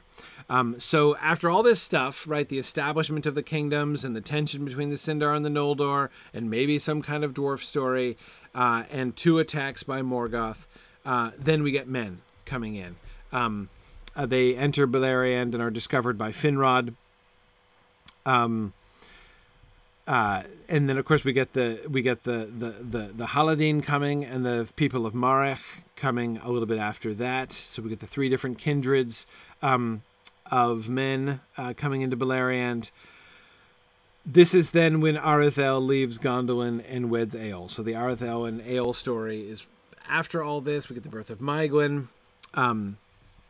We got people. Now we're moving the men around on the risk board, right? Getting people into Hithlum. We get Andreth finally in 361. So 50 years after the men come into Beleriand, we get Andreth. We get some of the humans leaving. We get Arethel and Maegwyn returning to Gondolin, of course, and that whole story coming to a crisis there. Another battle. Hador Goldenhead, right, in his service of Fingolfin up in Hithlum. So we get the sort of the true establishment of that household there of the Edain. So we're working up towards, let's see, so Andreth is, 58 when she has her conversation with Finrod. Yeah, okay, and I don't know that we want to dramatize necessarily the conversation of Finrod and Andreth. Awesome as it is, and it's one of my favorite things that Tolkien wrote, I am not sure we want to do an episode just on their debate. I think we want to kind of integrate the ideas from their debate into other things. So, anyway, yeah, we definitely need our Andreth and Aignor love story during this time. Okay, we have right, more stuff. We'll get Haleth, right? So we got Haleth and the people of Haleth. We already had her for a while, but she finally dies in 420. Haleth obviously needs to get some screen time, right? Haleth is seriously awesome. So, my own inclination, by the way. So we've got the 3 different kingdoms of the elf friends, or 3 different kingdoms, 3 different kindreds, of the elf friends. The House of Hador, which will end up in Hithlum, the House of the other one, House of Beor, right, which is going to end up in Dorthonion, and then the people of Haleth. And during this time, as you can see, from, for 100 years, essentially, from like 320-ish all the way up through 420-ish, we have them settling and situating themselves in the places where they're going to be most famously ending up. For my money, Haleth is the best story of all of them. And rather than just being like, okay, so now the men are migrating here and there, I think we follow the story of Haleth there. And the travails of the people of Haleth, their friendship with the elves, their desire to be independent, their, the heroism of Haleth herself and her leadership of her people, can be something that I think that we can really focus on as a sort of primary entry point for the integration and the struggles in ways of the integration of the humans and the elves. Now, in one sense, choosing Haleth as kind of the poster child for the early humans is tricky, and I think that we might end up kind of maybe. Okay, so one of the things that's tricky about just choosing Haleth as a kind of poster child of the early humans is that she's a little bit unusual. Like, she's not Beor, right? She and Beor are quite different. Haleth is much more independent. Beor, takes service right away, right? So some of them are much more sort of devoted to and loyal to the elves that they ally themselves to very closely, whereas the people of Halath want to sort of live off by themselves. So in that way, she's not typical. But also for that reason, her story is kind of more interesting, right? So Nick says, for about how many episodes? See, again, it's the same question, right? How much do we want to make up? You could do an entire season of the people of Halath, right? From the time when they cross over the Blue Mountains, through where they end up, right? Halath is a really interesting character. And her people's story is an interesting and tragic story around which we could make up many more details, right? To have a full and in-depth story. I don't think we should do that. But I think that, we could kind of do, we have the opportunity to do a lot if we wanted to, with them. And I'm not sure we should. That is, to dilate it into and now 8 episodes of the people of Halath. I don't think we need that. I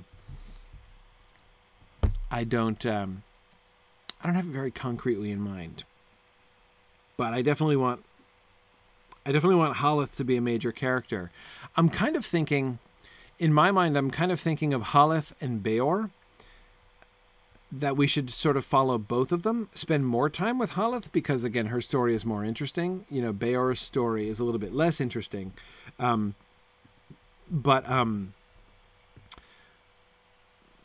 I would like to, Beor's story is less interesting, but he is the sort of representative, in the two of them, I think we can kind of encapsulate the relationship of the Edain to the elves, right? The one which is sort of willing to live near them, right? And to be known by them and to be allied with them, but wants to be independent, right? And the other which is subservient to the elves, which says we want to learn from the elves, we are, we want to go into service with you. I think that we can do that. And then Hador comes in later. But see, the reason I said 2 instead of 3, we do need to introduce the third people, of course, at some point. But Hador's story and Beor's story aren't super different, We've got the elf friends who are super close to the elves, and we've got the elf friends who are more like elf acquaintances, right? Those seem to be the two stories that we, can tell or would want to tell. And, Hador and Beor are kind of lumped in together. Yeah, exactly, Marie. Hador is like Beor take 2. So, one possibility that we could do, and of course there's going to be a lot of connection. Well, there's a lot of connection among all the kindreds, really, but all 3 of them, that is. One thing that I'm really tempted to do is to move Hador back chronologically. Essentially to kind of ditch Malak and have it be the House of Hador from the beginning. Basically to have Hador, Beor, and Halath all together, which would kind of, I think, imaginatively simplify the situation with the Edain. But anyway, I'm not necessarily wedded to that idea. But again, I'm just trying to think of how to present this. We could show Hador, because again, if we moved Hador back chronologically, then we could have Hador and Beor, sort of knowing each other and kind of, differing about what, establishing some distinctions there. No, Nick, I don't think this introduces any generational problems. All it would mean if we moved Hador back, and it wouldn't even really be a compression of the time. I'm thinking instead of making Hador a more distant ancestor of Húrin, basically. instead of having him only be just a couple generations back from Húrin. Have Húrin be of Hodor's line, but have there be more, generations in between. That I don't think is a big deal. Honestly, to me, introducing the confusion of these are the people of Malach, but we're the people of Marach, or maybe the people of Malach, but we're not going to call them that. We're going to call them the people of Hodor because he came later, but he was the super famous one. So forget we said anything about the people of Marach because Marach doesn't matter anymore. Like that would be, we can do that again. It's how it happens in the book, but I think we're inviting confusion. I think we can simplify things. If Hodor is going to be the sort of name of the house, which it is, right? It's how, people are going to call this the House of Hodor afterwards. So exactly, we just swap Malach and Hodor, Marie.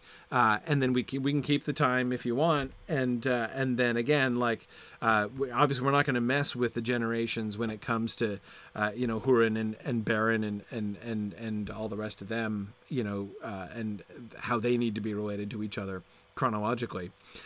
We just make Hodor a more distant relation and push him back. That's all. Just a suggestion. We don't necessarily have to do that, but I think it would simplify things an awful lot, so that we can have the clear people of Haleth, House of Hodor, House of Beor, and then we just call them that consistently all the way through.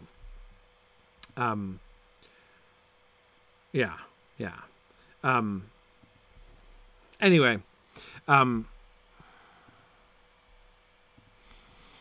okay.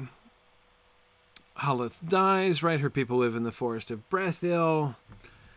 We get a bunch of people born, right around the same time there, right? Beren and Húrin and Huor.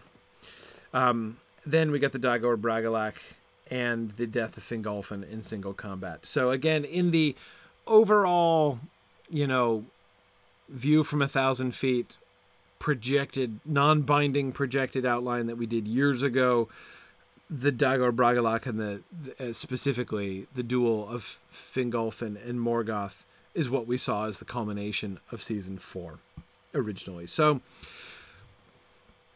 the question seems to me to be, the biggest question on the table in today's episode, therefore, is do we still try to stick with that, or do we split it into 2 seasons?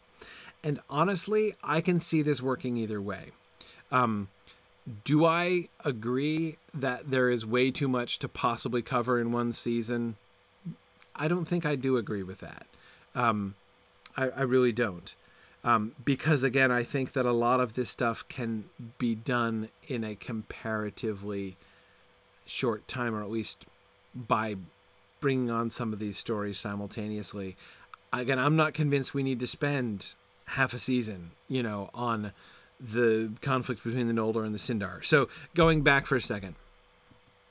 Actually, wait, let me go forward for a second. Okay. Actually, yeah, let me proceed forward, then I'll go backwards. Okay. So back to storyline overviews. Recall that Eöl did not appear in season 3, right? We talked about that. We have to establish him in Nan Elmoth this season. That's fine. I'm not worried about that. The Feanorians take a back seat and are not the primary storyline in the early part, right? Absolutely. They'll still come up, of course, especially in the context of the Sindar, but yes, the Feanorians, the focus shifts away from the Feanorians between season 3 and season 4. The early part of the First Age is the Finrod and Turgon show. Yes, it is, but again, how much time do we want to spend on character introduction and scenery, right? Still constructing Gondolin is probably not a good episode title, right? So we have to introduce the vision. We have to introduce Olmo's warnings. We have to do the Nargothrond story, which introduces us to the possibility of doing dwarf stories. As I said, that's cool. That's fine. We have to do the establishment of Gondolin, though. There's kind of, unless again we want to make a long drama out of crowds of people sneaking, there's not too much to say apart from the fact that Gondolin is built, right? Again, unless we want to invent stories, unless we want to have a Gondolin establishment story in which we're going to introduce conflicts, right? Which we could do, and Arthel could be at the heart of that, right? we could have an episode which sort of features the plans for Gondolin, right? And Turgon insisting on the whole secrecy business, the whole secrecy and the whole nobody can leave, once you come in rule, and Arthel not being down with that from the beginning, right? So have her to be his interlocutor and the voice of resistance to that plan. So maybe if we stretch, but even with that, even with heated debates between Arthel and Turgon, is that an episode, like a whole episode of building Gondolin? Maybe, not so sure. But anyway, all right, we'll see what we can do here. Okay, let's keep going. Galadriel and Celeborn. Yeah, we need to decide what we're going to do there, though again, I don't see that as a whole episode. Like, I'm sure not excited about doing I'm imagining a Galadriel and Celeborn romantic montage, kind of like an Attack of the Clones with Padme and Anakin, right? Rolling around in the flowers with strange wildlife, right? No, I don't want to do that. So yeah, we have them interacting, but we work their interactions into other storylines, right? We show them interacting throughout especially of course at the beginning. We can bring them together again at various points as things sort of intensified there. And Marie, I agree. I want to spend more time with Galadriel and Melian than we spend with Galadriel and Celeborn. Yeah, I agree about that. Oh, that's a nice little hook, Hakan. I like that. Hakan says Celeborn takes Galadriel to the Fallas, where the sight of the ships makes her confess about the kinslaying. Given Celeborn's friendship with Círdan, as we've been establishing that, the idea of her meeting Celeborn there and having that conversation where she talks about the kinslaying there by the ships of the local Teleri, right? That's cool. That's really good. Okay. All right. More Fingolfin is High King. Golly, that's going to be tricky. We're going to have to think about that pretty carefully. We need to establish Fingolfin as an excellent High King. Clearly, our opportunities to do that are in his interactions with Thingol, right? He needs to be the real focal point of those discussions. The Feanorians will come in as kind of counterpoint, right, often, especially Caranthir as the sort of harsh counterpoint. But showing Fingolfin's leadership there among all of the Noldor especially, we need to continue to show his growth. We've already shown him growing. I mean, Fingolfin, if we've done season 3 right, Fingolfin is awesome in that last episode of season 3, right? That scene that Dave was describing, that Fingolfin, marching away from the gates of Angband in slow motion, right? Like, Fingolfin is established as awesome. But yeah, showing him in leadership, and again, I think it's going to be his patience in dealing with Thingol and his, ultimately he's going to be the one who's going to be instituting the policy of humoring Thingol, essentially, right? To again just be patient and and of course he is going to have the kinslaying still weighing on him as well. So, that's definitely going to come up. So okay, yep. But again, not whole episodes. That's going to be done in the context of the Sindar Noldor thing primarily, which of course then is the next storyline mentioned. The corruption of men in the East, we talked about that. We hint at it, but we have the bad guys talk about it, but we don't show it. And a cohesive dwarf storyline. Yeah, petty dwarves, maybe. And again, we can come back to that on a couple of occasions. Remember the stories about how the elves hunted the petty dwarves, right? Thinking they were orcs. my thought is that we integrate that with the Noldor, with the Feanorians in particular. Remember, Celegorm is a mighty hunter, and he lives up there near Caranthir as well. So I'm thinking that we have Celegorm and Curufin and Caranthir killing a bunch of the petty dwarves, partly in ignorance, partly because they're jerks, and but then Caranthir establishes that. So we have this then be part of their Caranthir's interactions with the dwarves of the mountains, right? Because remember, their relationship with the petty dwarves is also a little weird. So, it's a touchy situation, but not like a doomed situation, unless you're meme, right? In which case everything's doomed. But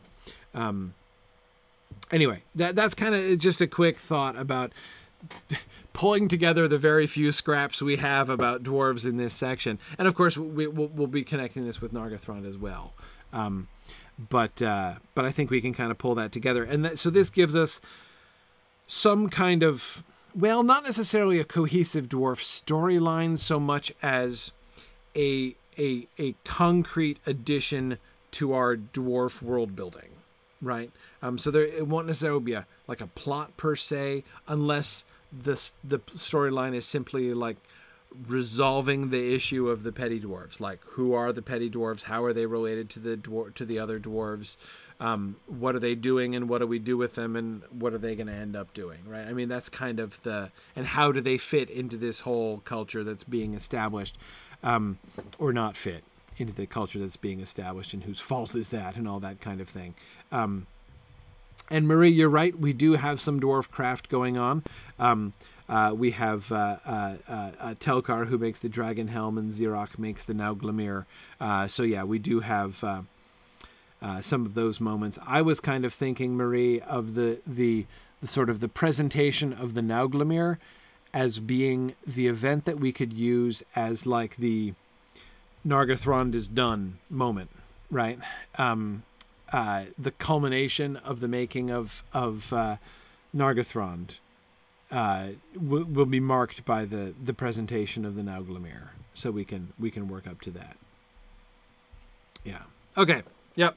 So that's all cool stuff. Yeah, you're right about the craft work there. Okay, so where do we end? All this stuff to do, and how do we do it? As Marie grudgingly confesses, the original plan was Fingolfin's duel for Morgoth after the Dagor Bragollach.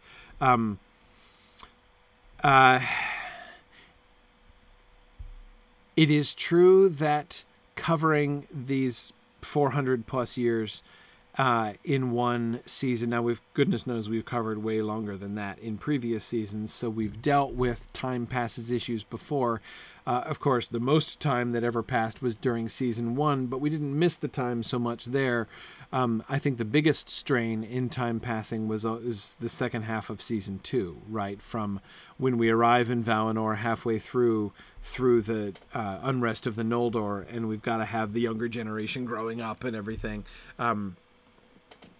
So that was challenging, but we handled it. So anyway, the mere span of years doesn't bother me. I think that we can handle that, again, as we kind of handled things before. Like, all you have to do is, cut away for an episode, do something else, and then come back to it, and it's like, hey, time has passed. Yeah, again, we can manage that.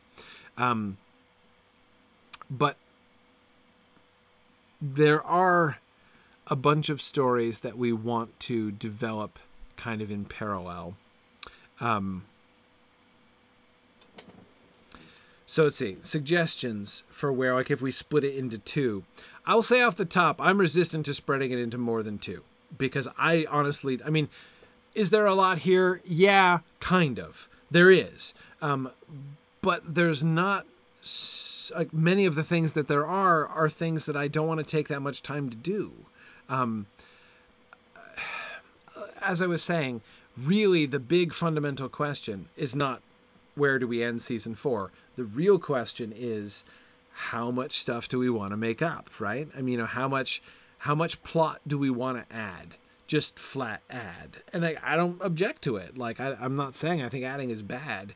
How many incidents in the life of Haleth do we want to bring up, right? How much do we want to invent stuff that happens during the building of Nargothrond and Gondolin? You know, how many more incidents and conflicts and interactions do we want to make up between the Sindar and the Philothrim and the Feanorians and the rest of the Noldor, right? I mean, there's lots of things that we could do.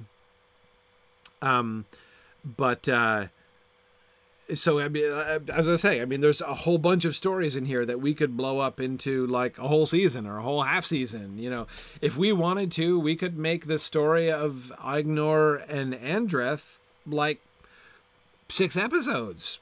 Well, we could do that, right? If we wanted to, we could sure make Eowyn and Arthel into a pretty major story, right? We need to stretch that one out over time. We need to have time passing in a couple different places, right? Time passing in Gondolin first, and then time passing with Eowyn afterwards for Miglin to grow up, right? And for Arthel to get over being creeped out initially.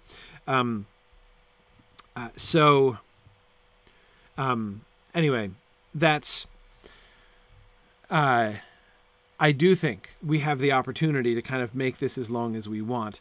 But my answer to that question, how much stuff do we want to make up, is I think in this case, not that much. There are places where we're going to want to fill in stories and details. And maybe, who knows, maybe when we actually dig into this stuff episode by episode, I'm going to want to do more and sort of add more things. I guess the main...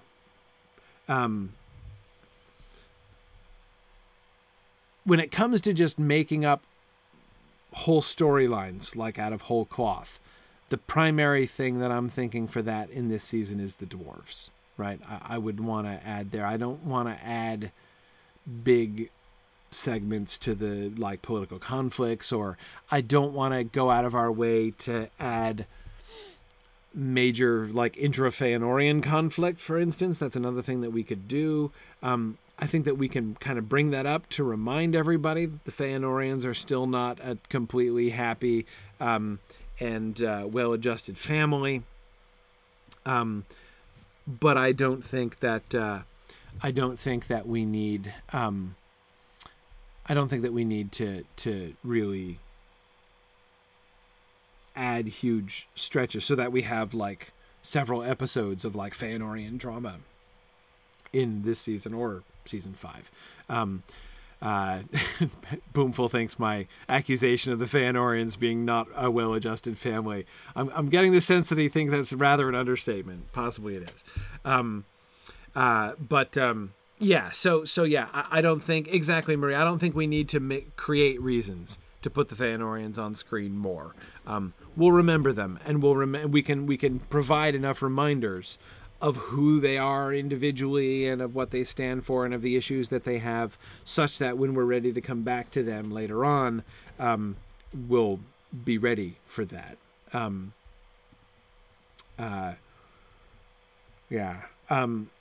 Okay. So again, my answer to the main question, I don't think is a lot. Now, Marie, I absolutely agree with you.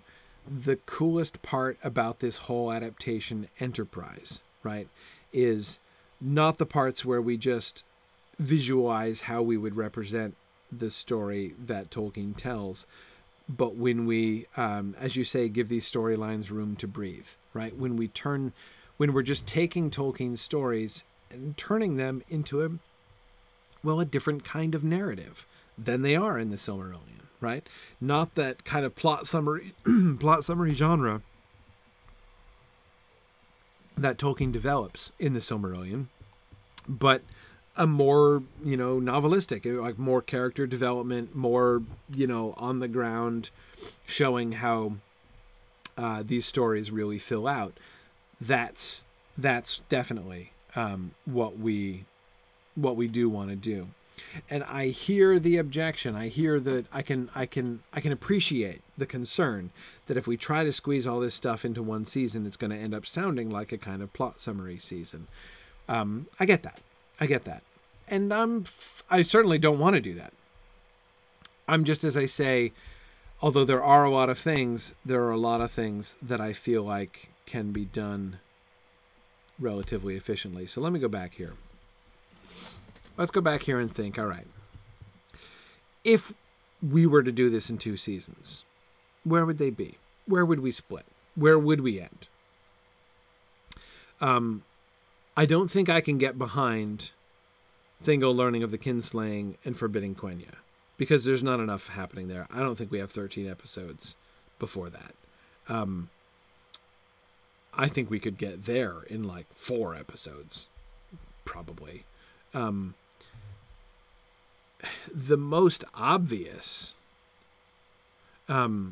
breaking point is, Marie, where you broke the slides, right? Do all the men stuff in the 2nd season or 5th season, and do the other stuff in the earlier season. Does this give us enough to work with?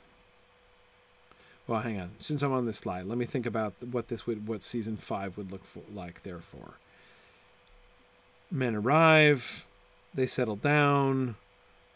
The people of Haleth do their Haleth things. The people of Beor and Hador, if we do that shift, do their Beor and Hadeth more closer ally thing.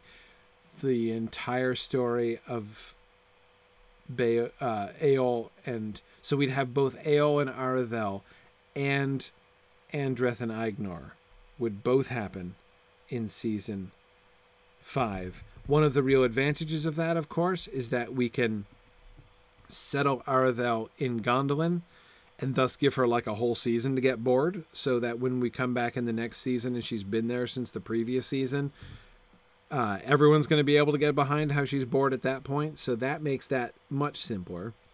I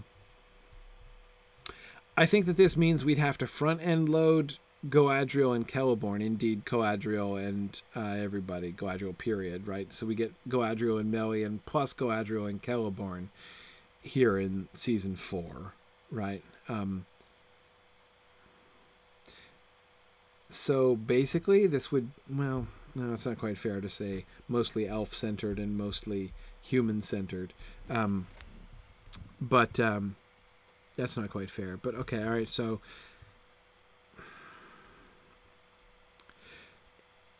here's one of my concerns. One of my concerns is there's a lot of incidents listed here, but most of them are like births and deaths, or they are like movements of peoples that we're not necessarily going to want to spend a lot of detail on. I mean, like the actual number of incidents in season 5, if we think of this as basically what we're covering in season 5. The discovery of men, big deal, right? That's big. We could even, well, it introduces the question of when do we do that conversation with Sauron and Morgoth, right, about going out and discovering men. I think we'd have to do that near the end of season 4 in order to set up season 5. I don't know.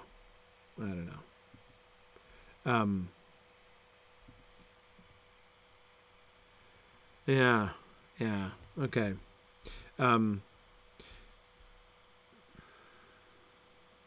Yeah, Zachary, this is exactly the challenge of this season, or this pair of seasons. As Zachary says, a lot of things happen, but not a lot of it is compelling television drama. It could be made so. It could. But again, hang on. So just the human stuff. People arrive. People move around. People are related to the elves in various ways. Okay. All right. Okay. And then that's it. Then the Dagor Bracolak, right? So, I mean, fortunately, we get both Eol and Aredhel and Andreth and Aignor in this season, and maybe that's enough. Maybe that's enough to carry this season, right? To carry season 5, if we conceive of it this way.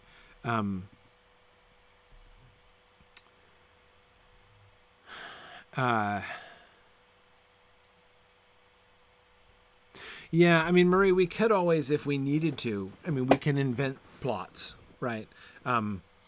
Especially if we don't do it like I was suggesting, that is kind of lumping Hodor and Beor together with Haleth on the other side, and instead really make three distinct peoples, right? Three distinct kind of storylines. The story of the people of Hodor, the story of the people of Beor, and the story of the people of Haleth.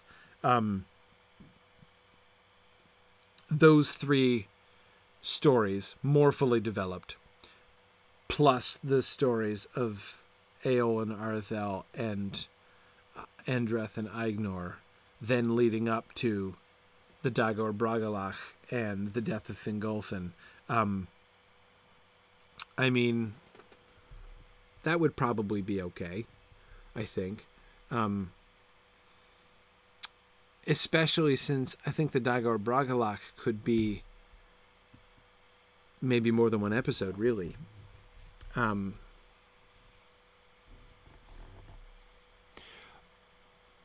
Yeah. Well, Tony, I hear that about Tony suggesting we introduce the Dagor Bragalach earlier on and have the end of the season sort of focusing on some of the various consequences of that. But I really want to end with the death of Fingolfin. I really do. But not only that, the consequences of the Dagor Bragalach is where we'd begin the following season with, of course, a principal focus on, Barahir and his band. Yeah.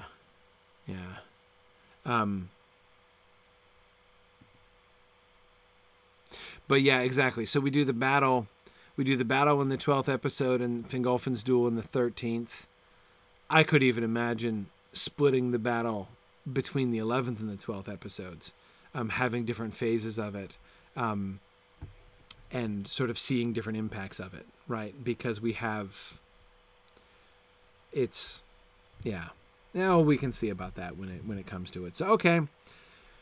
All right. I'm talking myself into imagining this as a season. So what does this give us then? I'm going back again. So season 4 would then be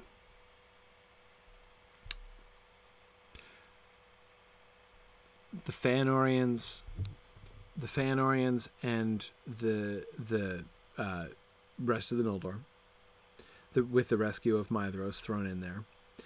The Sindar and Noldor, okay, with sort of beginning essentially at the Feast of Marath Adorthad, and then going through significantly later the revelation about the kinslaying. In the midst of which we've got Galadriel and Celeborn, which we can have fun with in various ways. I can see, Maria, I think you're going to have a hard time reining me in on Celeborn this season. I'll try to be good. I really will. Oh, yeah, Tony, that's just what I was thinking. Have the big explosion of fire happen in episode 11 and then the actual battle in episode 12. Yeah, that's just the kind. When I was suggesting breaking it between 2 episodes, that's kind of exactly what I was thinking of. Have the mere devastating onset in episode 11.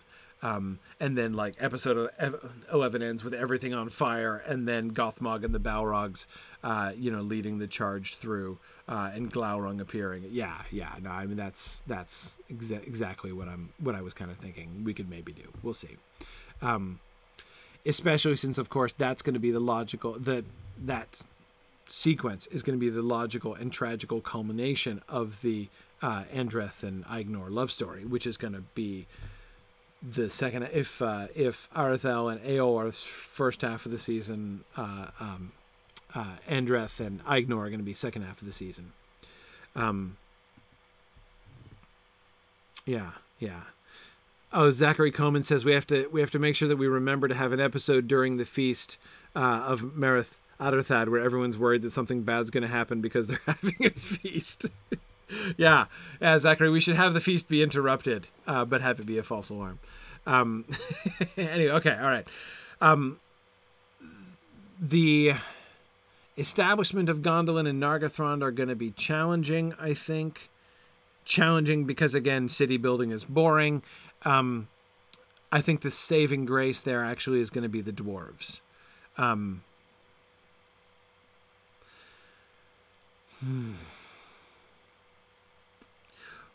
What if we did this? What if we budge the Dagor Aglareb a little bit chronologically? And yeah, exactly. Zach says elves having contractor issues. What if we budge the Dagor Aglareb a bit? And we don't have to necessarily follow. One of the things that we've had all the way through, which has been a characteristic of our season storylines, has been a sort of central turning point, right? A pivot point near the middle of the season. Sometimes it's been a real shifting of the scene, like in season 2, right, when we had the shift from Beleriand, the journey across Beleriand in the first half, and then the time in Valinor leading up to the unrest in the second half. Sometimes it's been a pivotal event around which the entire plot turns. So something like a Shakespearean Act 3 climax, right? As we had in season 1 with the destruction of the lamps by Melkor, and as we had in season 3 with the burning of the ships by Feanor, right? So I was thinking of if we have the Dagor Aglareb be the pivot episode of this season, and what I'm trying to sort out is how that would fit. It needs to fit. It's got to fit in the plot line of the Sindar Noldor, right? I mean, that's got to be how we work that, right? Whether it's something as simple as the attack of Morgoth, at the Dagor Aglareb is the thing that reminds them that they all have to work together, right? And that they all agree to disagree on some things, agree to work together in establishing the siege.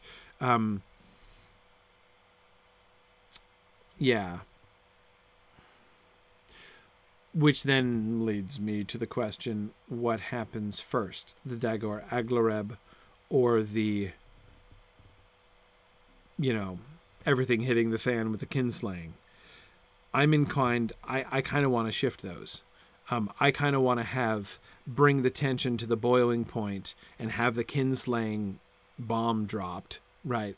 And things be at their worst between the Sindar and the Noldor, and then have the Dagor Aglareb is kind of how I would like to do that.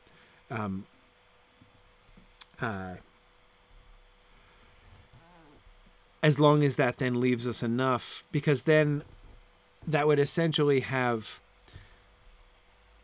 the tensions building up to that, so that after the Dagor Aglareb, we essentially have established peace in Beleriand, so that then the second half of the season would be focused in largely on, that's when so I'd want to budge Nargothrond and the Vision to afterwards, right? So then we start the second half of the season with the Vision of Olmo, right, to Finrod and Turgon, and then we could go and we can do Nargothrond, and we can and the whole dwarf plot, right, as well as, remember, Caranthir and the dwarves. So between all those things, we have the dwarf stuff going on and the establishment of stuff. The other thing to keep in mind is that we don't even have to finish Gondolin in this season, honestly. We need to get them there, right? We need to have the scene with Turgon with his golden shovel, but we don't have to have a ribbon cutting ceremony at Gondolin in this season. That can happen at the very beginning of season 6 to introduce the Arathel story. So yeah.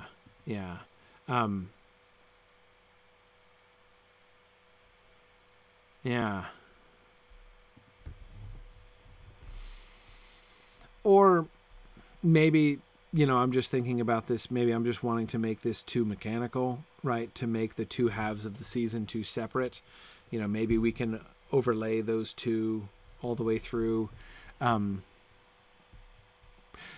guess I was just sort of, it's certainly simpler. Perhaps it's too simplistic, but it certainly makes it more straightforward and coherent if we essentially have the shape of this season be conflict, tension. We don't know what's going to happen. How is things going to fall out here in Beleriand? Are we going to end up with an Elvish civil war? Like, those are the questions of the first half of the season, and those get resolved at the Dagor Aglareb. Having resolved those things, now it's time both to encounter others. So now we bring the dwarves in, right? So now the elves having put their own house in order, now we talk about the dwarves' house, and of course the primary dwarves and the petty dwarves are kind of working are sort of working there as a kind of parallel, and the establishment of Nargothrond and Gondolin in the context of peace sort of works thematically. Yeah.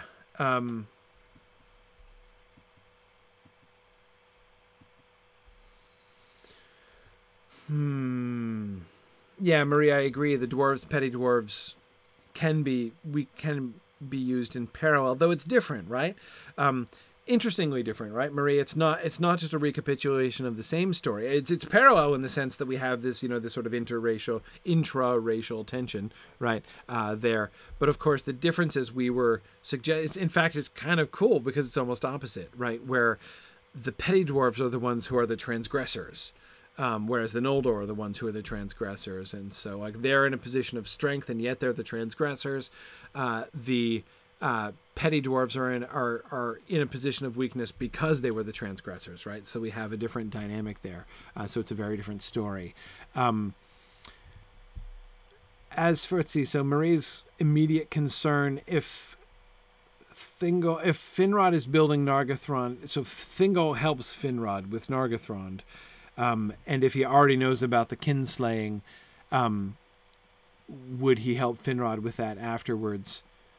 Yeah, I wouldn't have a problem with that, mostly because I think he does forgive Finarfin's children, right? He's not going to banish Fin. He's not going to become unfriends with Finrod Felagund.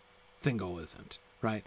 And in fact, Marie, I kind of like the balance. You were talking earlier on about saying we want to show how there is reconciliation and peace among the elves. They forgive, but they don't forget, right? We still get the disgruntled folks among the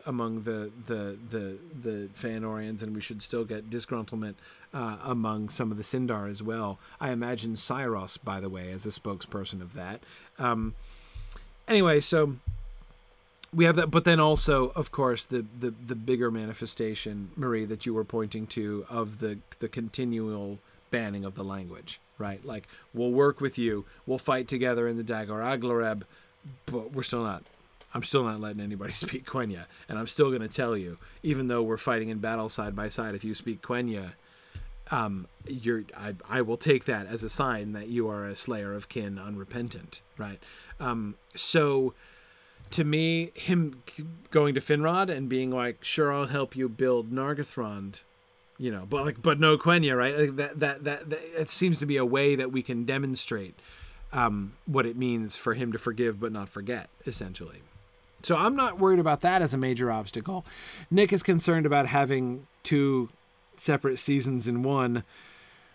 I hear that, but again, to me, we have these two different plot lines. The only question is whether we kind of separate them on either side of the pivot. And they're not separate in the sense of like, so Nick, we're not going to have the same kind of problem that we had in season 3, right? Where we have like the Noldor story over here. Meanwhile, the Beleriand story. We're not going to have that issue, right? This is all in one place. And indeed, there is a kind of a logical, chronological development here, right? So it wouldn't just be like, and now a totally separate season with totally separate characters. It would be the same characters, same place, but after essentially after the siege begins, after peace has been established among the elves, and what happens and how do they grow and develop after that. Oh, you're saying this is better, Nick. Okay. All right. Okay. Good. Yeah. So I could see it going either way. I can imagine. So, for instance, if somebody wanted to make a strong argument to say, no, the Dagor Aglareb should be at the end. Like, let's swap the two. Somebody mentioned swapping the attack of the orcs from Lamoth and the Dagor Aglareb. So we start with the little feeler attack by the orcs, and then we have the major attack by the orcs afterwards, so that the Dagor Aglareb becomes the climax, at the very, very end of the season, and so we're resolving the kinslaying issues and stuff all the way through to the end, and we're interspersing the other things. I could imagine an argument for something like that. One of the things that I don't know. To me, I kind of want to separate them. I kind of want to separate the vision of Ulmo and the establishment of the kingdoms and the stuff with the dwarves from the tension among the elves. I kind of want to just deal with that by itself. Especially since, and we can do, again, we do Galadriel and Celeborn there. We front end load them not only into this season, but into the front half of this season. And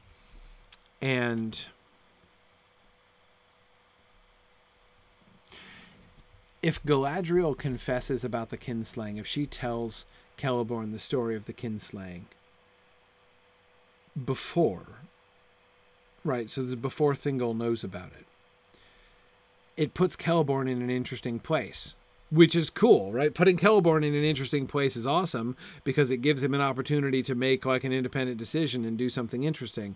So if he chooses not to reveal the kinslaying to Thingol, so he knows about it first, but he doesn't say anything about it. That's Celeborn doing something as if he had a spine. So that's interesting. I don't know. That would have big implications for his subsequent relationship with Thingol, right? So that might be perhaps too uncomfortable. I don't know. But yeah, because then Círdan would be like ratting him out, essentially. Yeah, I have to work on that a little bit more. Okay. And then the season ends with Glaurung's attack. That's kind of fun because it would have the season end with a sign of what's to come, right?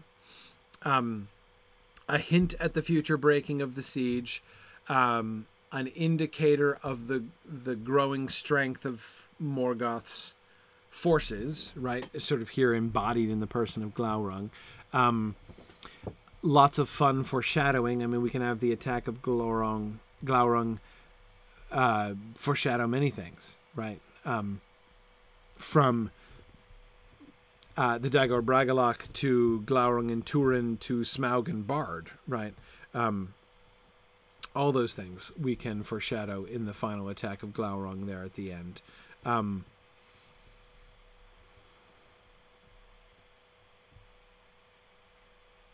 So what's the theme?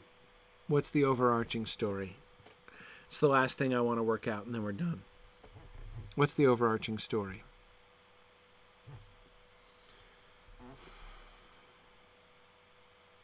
Forgiveness? Resolution of conflict through, by the overcoming of differences and willingness to forgive and come together despite very serious disagreements?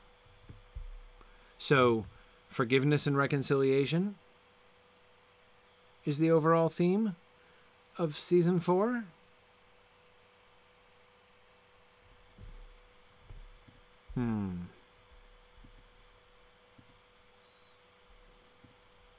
Yeah, Marie says, of course, remember, we're starting with Fingon rescuing Maedhros. So, yeah, that sure works from the start. And if we can echo that with the dwarves as well in some ways, whether it resolves or not, or whether it comes out the same way or not. Yeah. And in some ways, Marie, having this makes even more powerful, even more important, that sense of collaboration there at the end, right? Like in the building of Nargothrond. And, you know, Marie, it would be interesting, actually, to think about Gondolin. Notice what we've kind of created accidentally here. Gondolin is awesome, but Gondolin is different, right?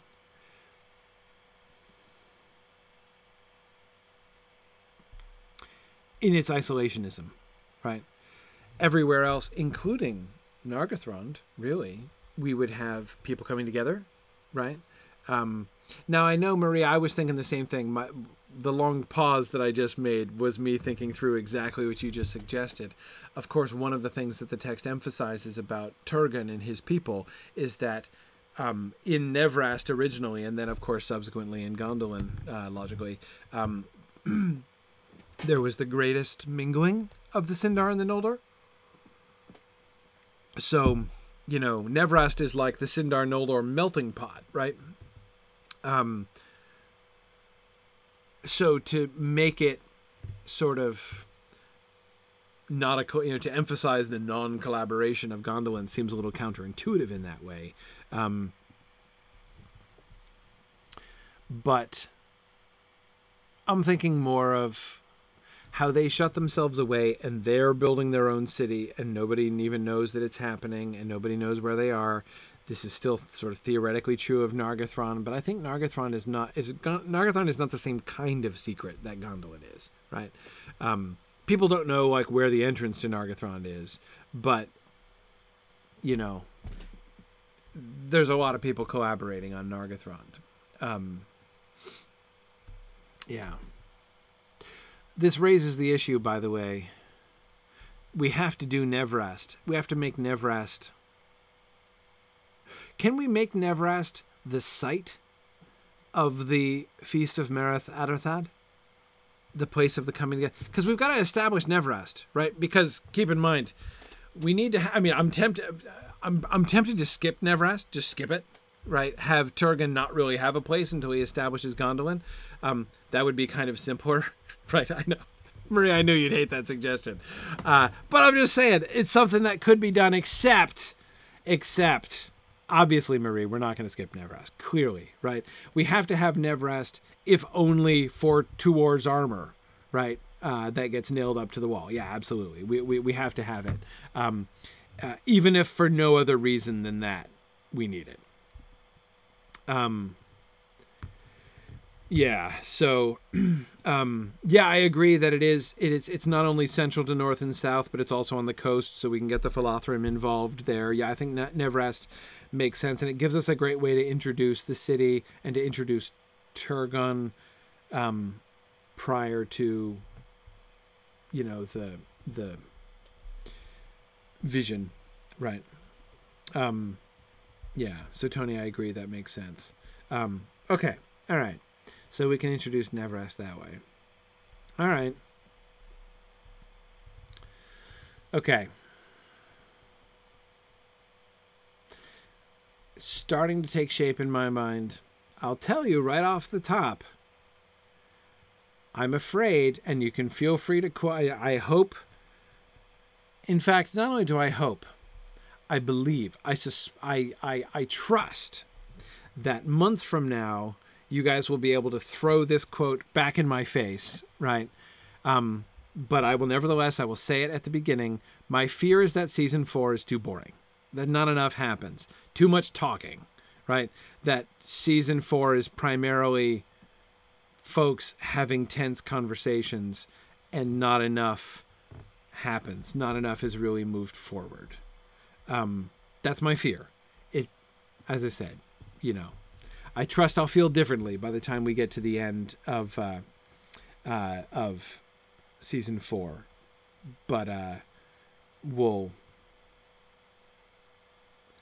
see. Yeah, see, Nick, I do love tense conversations, but I like my tense conversations like pleasantly intermingled between, you know, like the death of Feanor and the burning of the ships, for instance, right? Yeah, or like happening during the battle on you know, like with Denethor, right, with the Green Elves. Yeah. So, yeah, what I get impatient with is episode after episode of like increasingly and slightly varying tenseness of conversation. Yeah.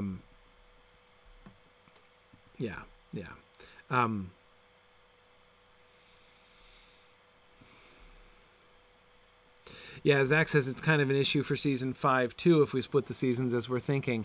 Yes, though, Zach, for me, the saving grace there is the storylines that we're going to be enhancing and or inventing for the different human houses, right? We've got some events there which are kind of cool. So, like, for instance, the incident with the traitor in disguise, right? Like the spy in disguise in the camp of the people of Marach, right? That's a cool story. And we can give that to one of them. The House of Hador is my vote for that. We've got the story of Haleth, obviously, you know, the initial story of how Haleth came to be the leader, the death of her father and brother, and then, you know, the trek that she leads her people on, with sort of shades of the Helcaraxa, right? But different, and she's a different kind of leader than Fingolfin. So there's plenty happening there. Again, it's not about action versus not action. It's about events, right? It's about things happening. We've got the people of Beor. We can give them something to do besides serving, right? They've got to establish themselves in Dorthonion. That's got to be interesting, right? Anyway, so yeah, so there's something we can do. Again, we're making stuff up there, so that's okay. And then of course we're intermingling that with two of the coolest love stories that we get in this whole portion of the book, right? Eowyn Arthel and Endreth and Aignor.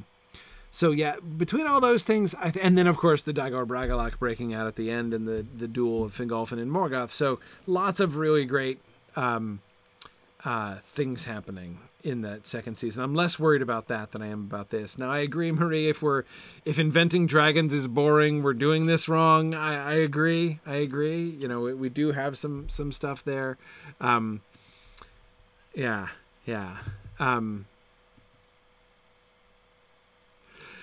Nick is very sensibly reminding me of how much more of this kind of problem there was in season 1, right? Yeah, it's true. See, Nick, maybe it's the growth of my sensibilities, right? Now that we've been doing this for several years and I have a better feel for these kinds of stories, I am less content with... and now this episode will be the council debate of what happens after the destruction of the lamps. Yeah. Perhaps.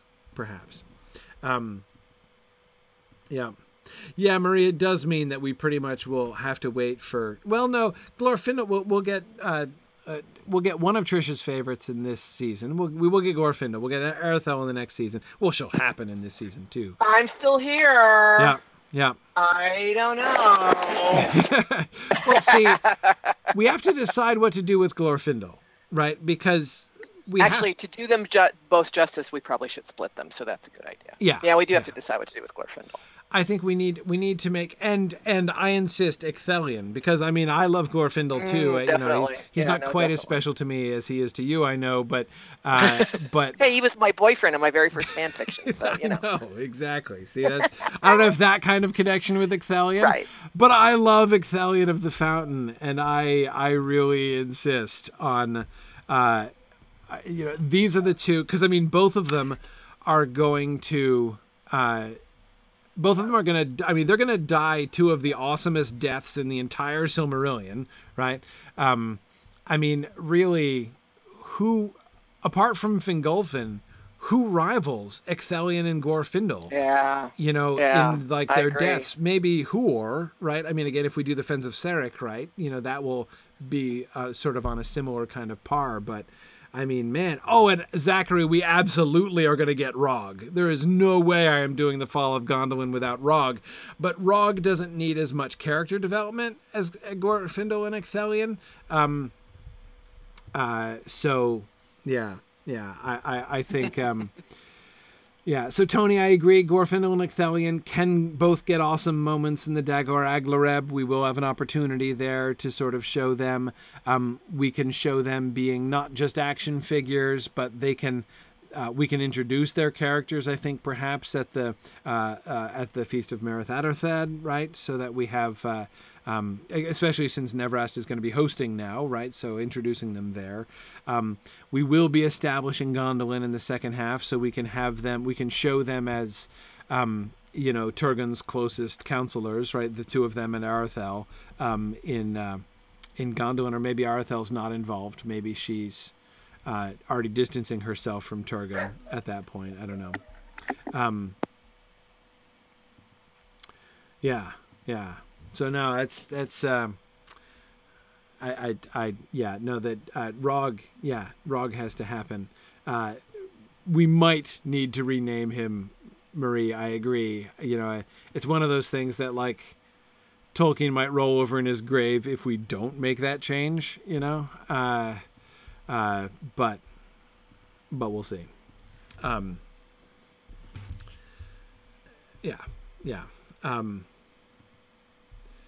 We might get Christopher Tolkien into more trouble in the afterlife. Like if we don't rename Rog, you know, Tolkien someday will be like, see, that's why I didn't want that early stuff published, Chris. But anyway, because now we've got people running around talking about Rog, which does not work linguistically with the other names anymore. But anyway, okay. All right. Okay, so I'm willing to consider this. I'm still not agree. Now, I agree. I think Hakan had suggested ages ago that we could basically sort of start doing outlines and see, you know, but sort of be willing to be flexible. I agree. I'm also thinking, okay, so I want to make a change for next time. So what I want to do next time is I want to begin with making our next session should be making episode outlines and discussing episode outlines. I want to iron that out so that we have a concrete plan. We have a loose plan now, and we can perhaps also start. We were thinking about the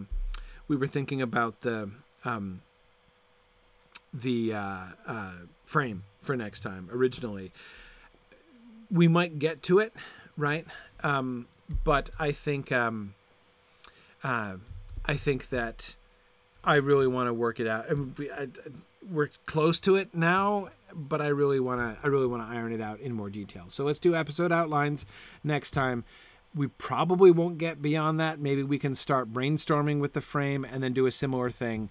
Do some brainstorming for the frame and then flesh the frame out in more detail in session 3 for season 4. But yeah, Tony, exactly. Like we've only just touched on the bad guy story. That's something we really need to flesh out. There's a lot more of this. You know, we've still been doing a bunch of hand waving at a bunch of these story elements, and we want to go through and really work out a detailed outline here, I think. So,